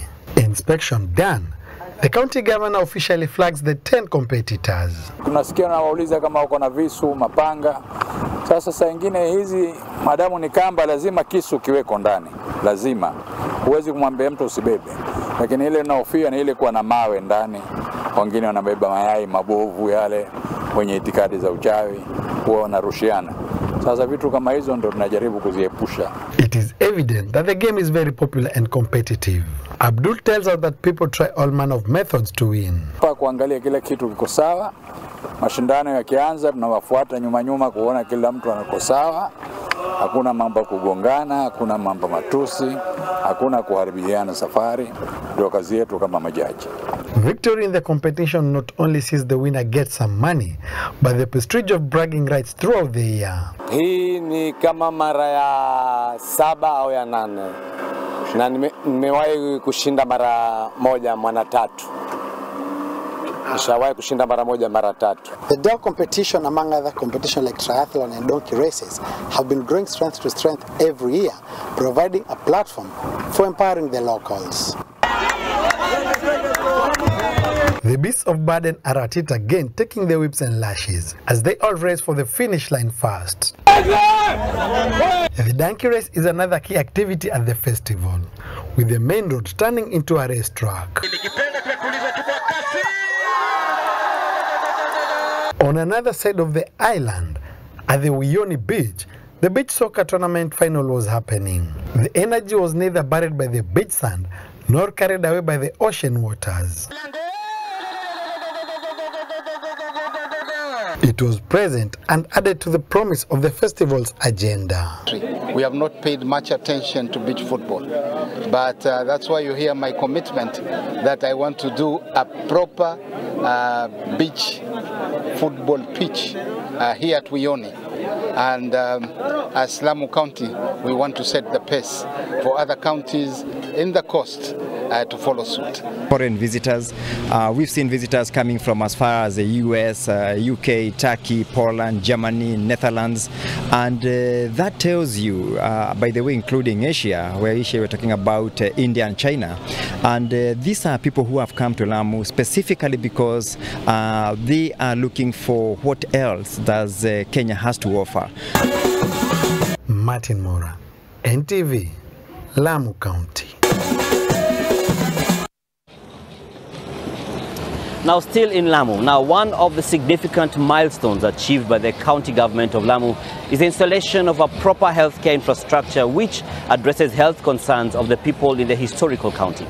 Now King Fahd Level 4 Hospital, for instance, has been equipped with a state-of-the-art diagnostic laboratory, CT scan unit, amongst other equipment.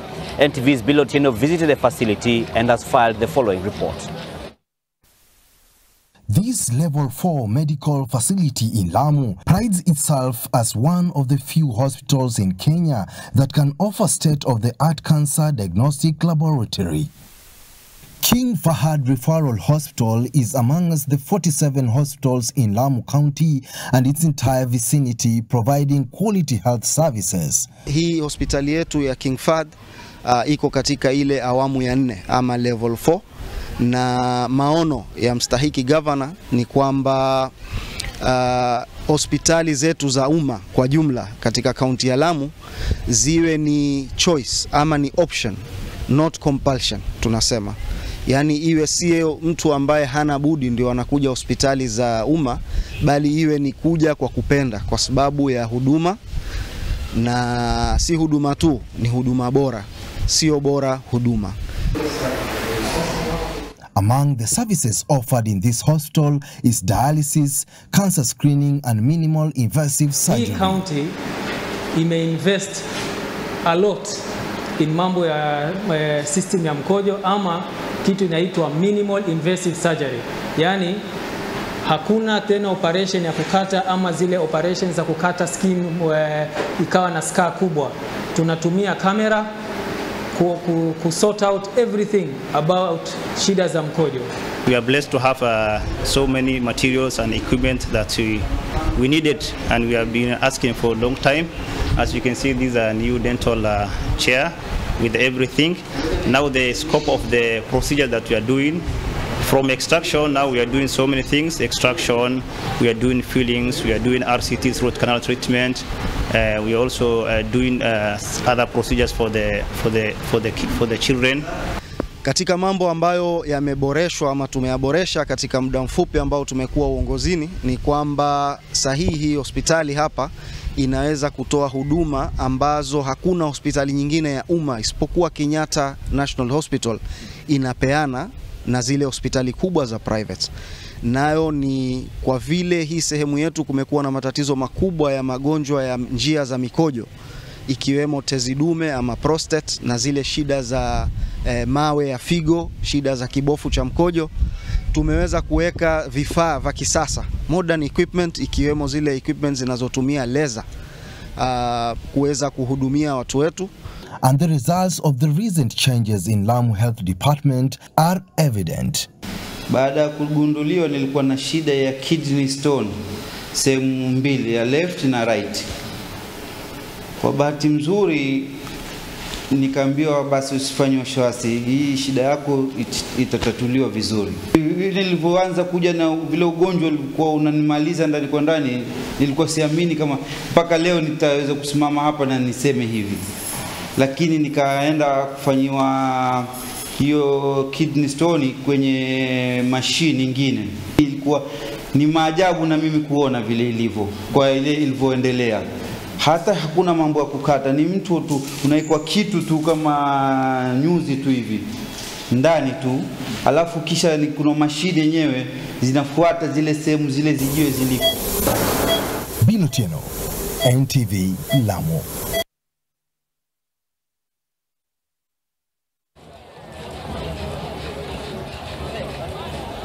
We take a short break once again on NTV Weekend Edition, enjoying the Lamu County atmosphere of the night that's exciting and vibrant. And I'll be handing you to Smriti Vidyarthi Nairobi to take you through the sports news after this break.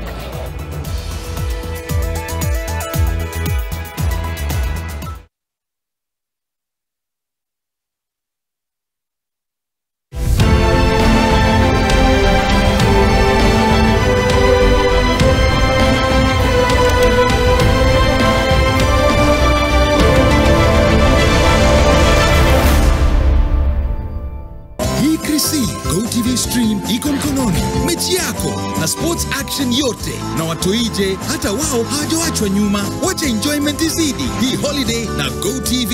GoTV Stream available from 1st December for all active customers. At Stanbic Kenya, we believe in your financial potential, and we are here to help you reach new heights. Enjoy an attractive interest rate of up to 14% per annum on your savings. Make the most of this exclusive offer today and let your money thrive.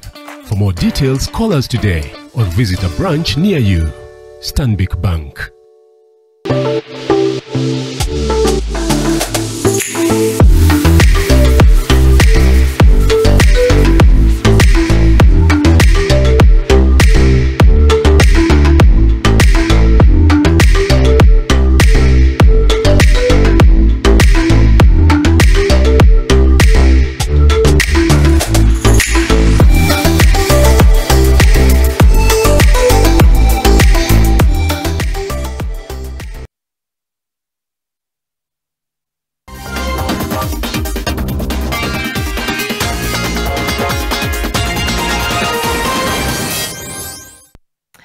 Hi again. Time for a bit of sports news. And the Junior Stars breezed through Somalia in the Sakafa Under-18 Championships to progress to the semi-finals, beating their opponents 4-1 at the Bukungu Stadium in Kakamega County.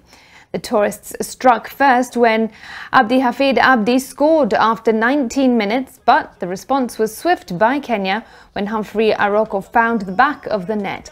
The goal triggered the fight back as Stanley Omondi's free kick broke the deadlock for a 2-1 advantage at the interval. Aroko completed his brace in the second half when he rattled the net with Kenya's third goal. Kabisa goli la pili la Kenya, goli la pili la kuweka Kenya uongozini. Sondi akawa tena yuko katika mazingira mazuri kabisa, angalia dude tena safi kabisa. The president of the African Hockey Federation, Saif Ahmed, has confirmed that Lakers Hockey Club and select players will be sanctioned by the regional body, but did not divulge the nature of the punishments following the fiasco that plagued the team at the Africa Club Championships in Malawi. Ahmed was in the country accompanying the president of the Federation of International Hockey, Fid Tayab Ikram, after being invited by the Kenya Hockey Federation president Nahashon Randiek to tour the City Park Hockey Stadium.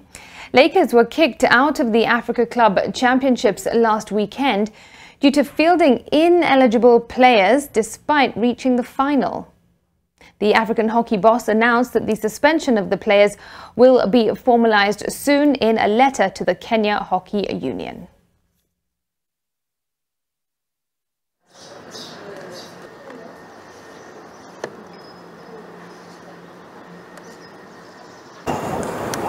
We took the decision, and when I returned back, we will write officially to Kenya Hockey Union. You want to tell us? No, maybe? No. There is procedure. Kenya Hockey Union has to do it, but we have already will punish the people who are the reason in this scandal. The last marathon of the 2023 season will be held this Sunday in Spain when Valencia hosts the 43rd edition of the 42-kilometer race.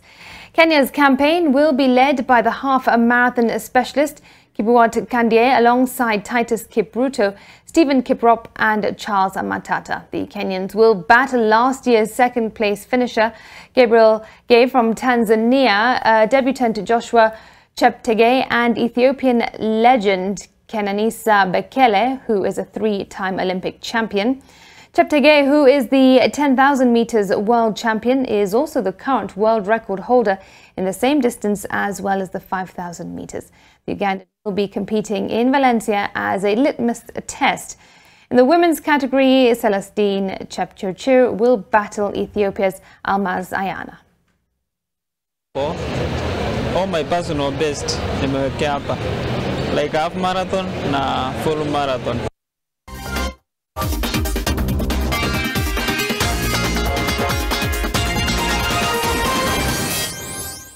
Right, that sports news closes my time here on NTV. Thanks so much for watching, but don't go far. Dan Mwangi is yet to say his goodbye from Lamu, but from me it is good night, and also from David Agondoa.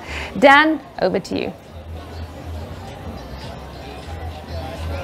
Thank you very much, Smriti. And before we wrap it up here in Lamu, let's just give you a sense of the excellence we're pursuing as Nation Media Group, because 5 top Nation Media Group managers are among the more than 300 students who are conferred with postgraduate certificates in leadership and management at the Strathmore University on Friday.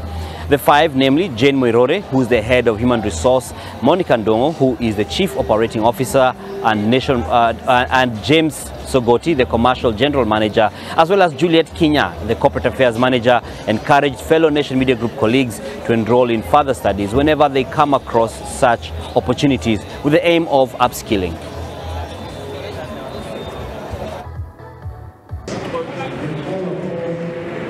We've been taught how to be transformational leaders and also to lead during transformation.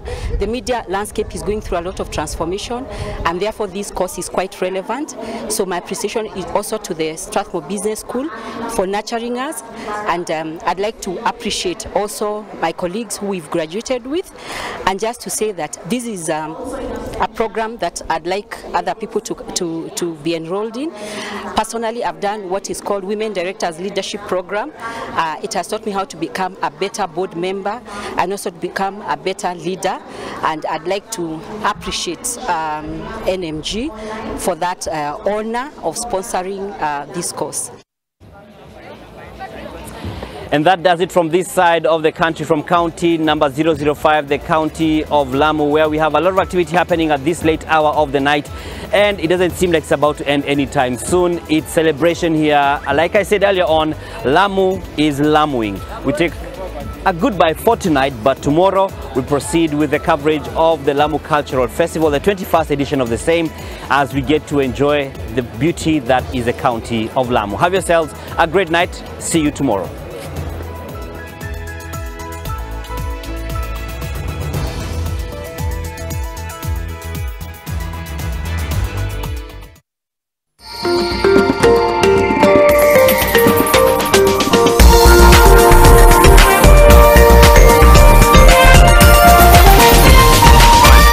This is NTV.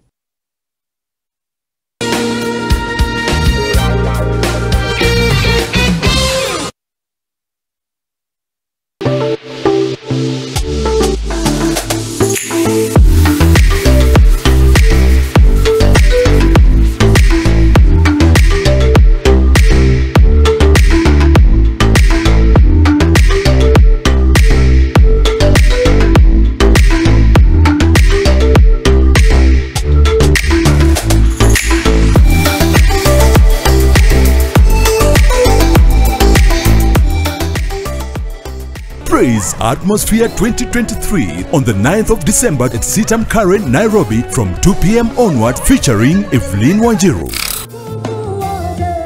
Prosper Ochimana from Nigeria, Rehema Simfukwe from Tanzania, Edith Wairimo,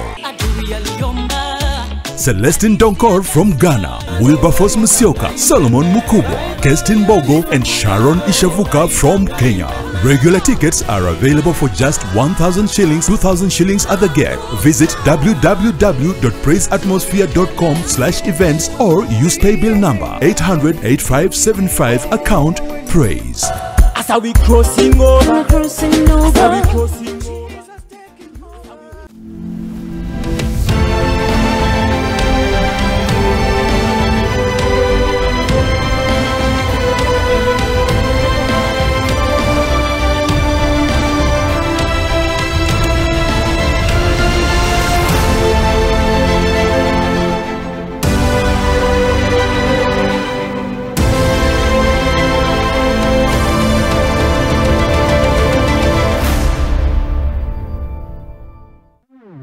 OneXBet presents the new 1000% hyper bonus.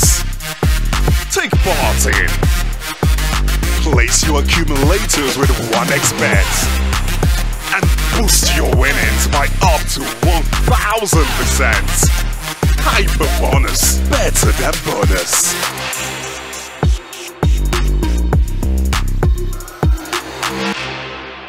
What is happening in your life is demonic machinations, is satanic attacks which are attacking you. So they are downsizing you to make you feel you are useless. You are not useless. In heaven, when God is looking at you, He's seeing a millionaire, He's seeing a president, He's seeing a businessman, He's seeing a leader, He's seeing a visionary, He's seeing a great man, a great woman. May you be the one in Jesus' name.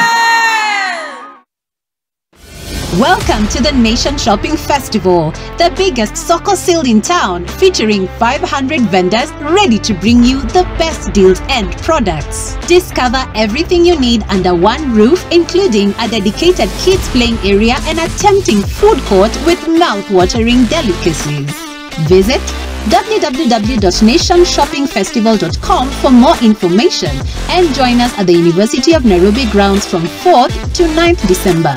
Make this holiday season extra special with the Nation Shopping Festival.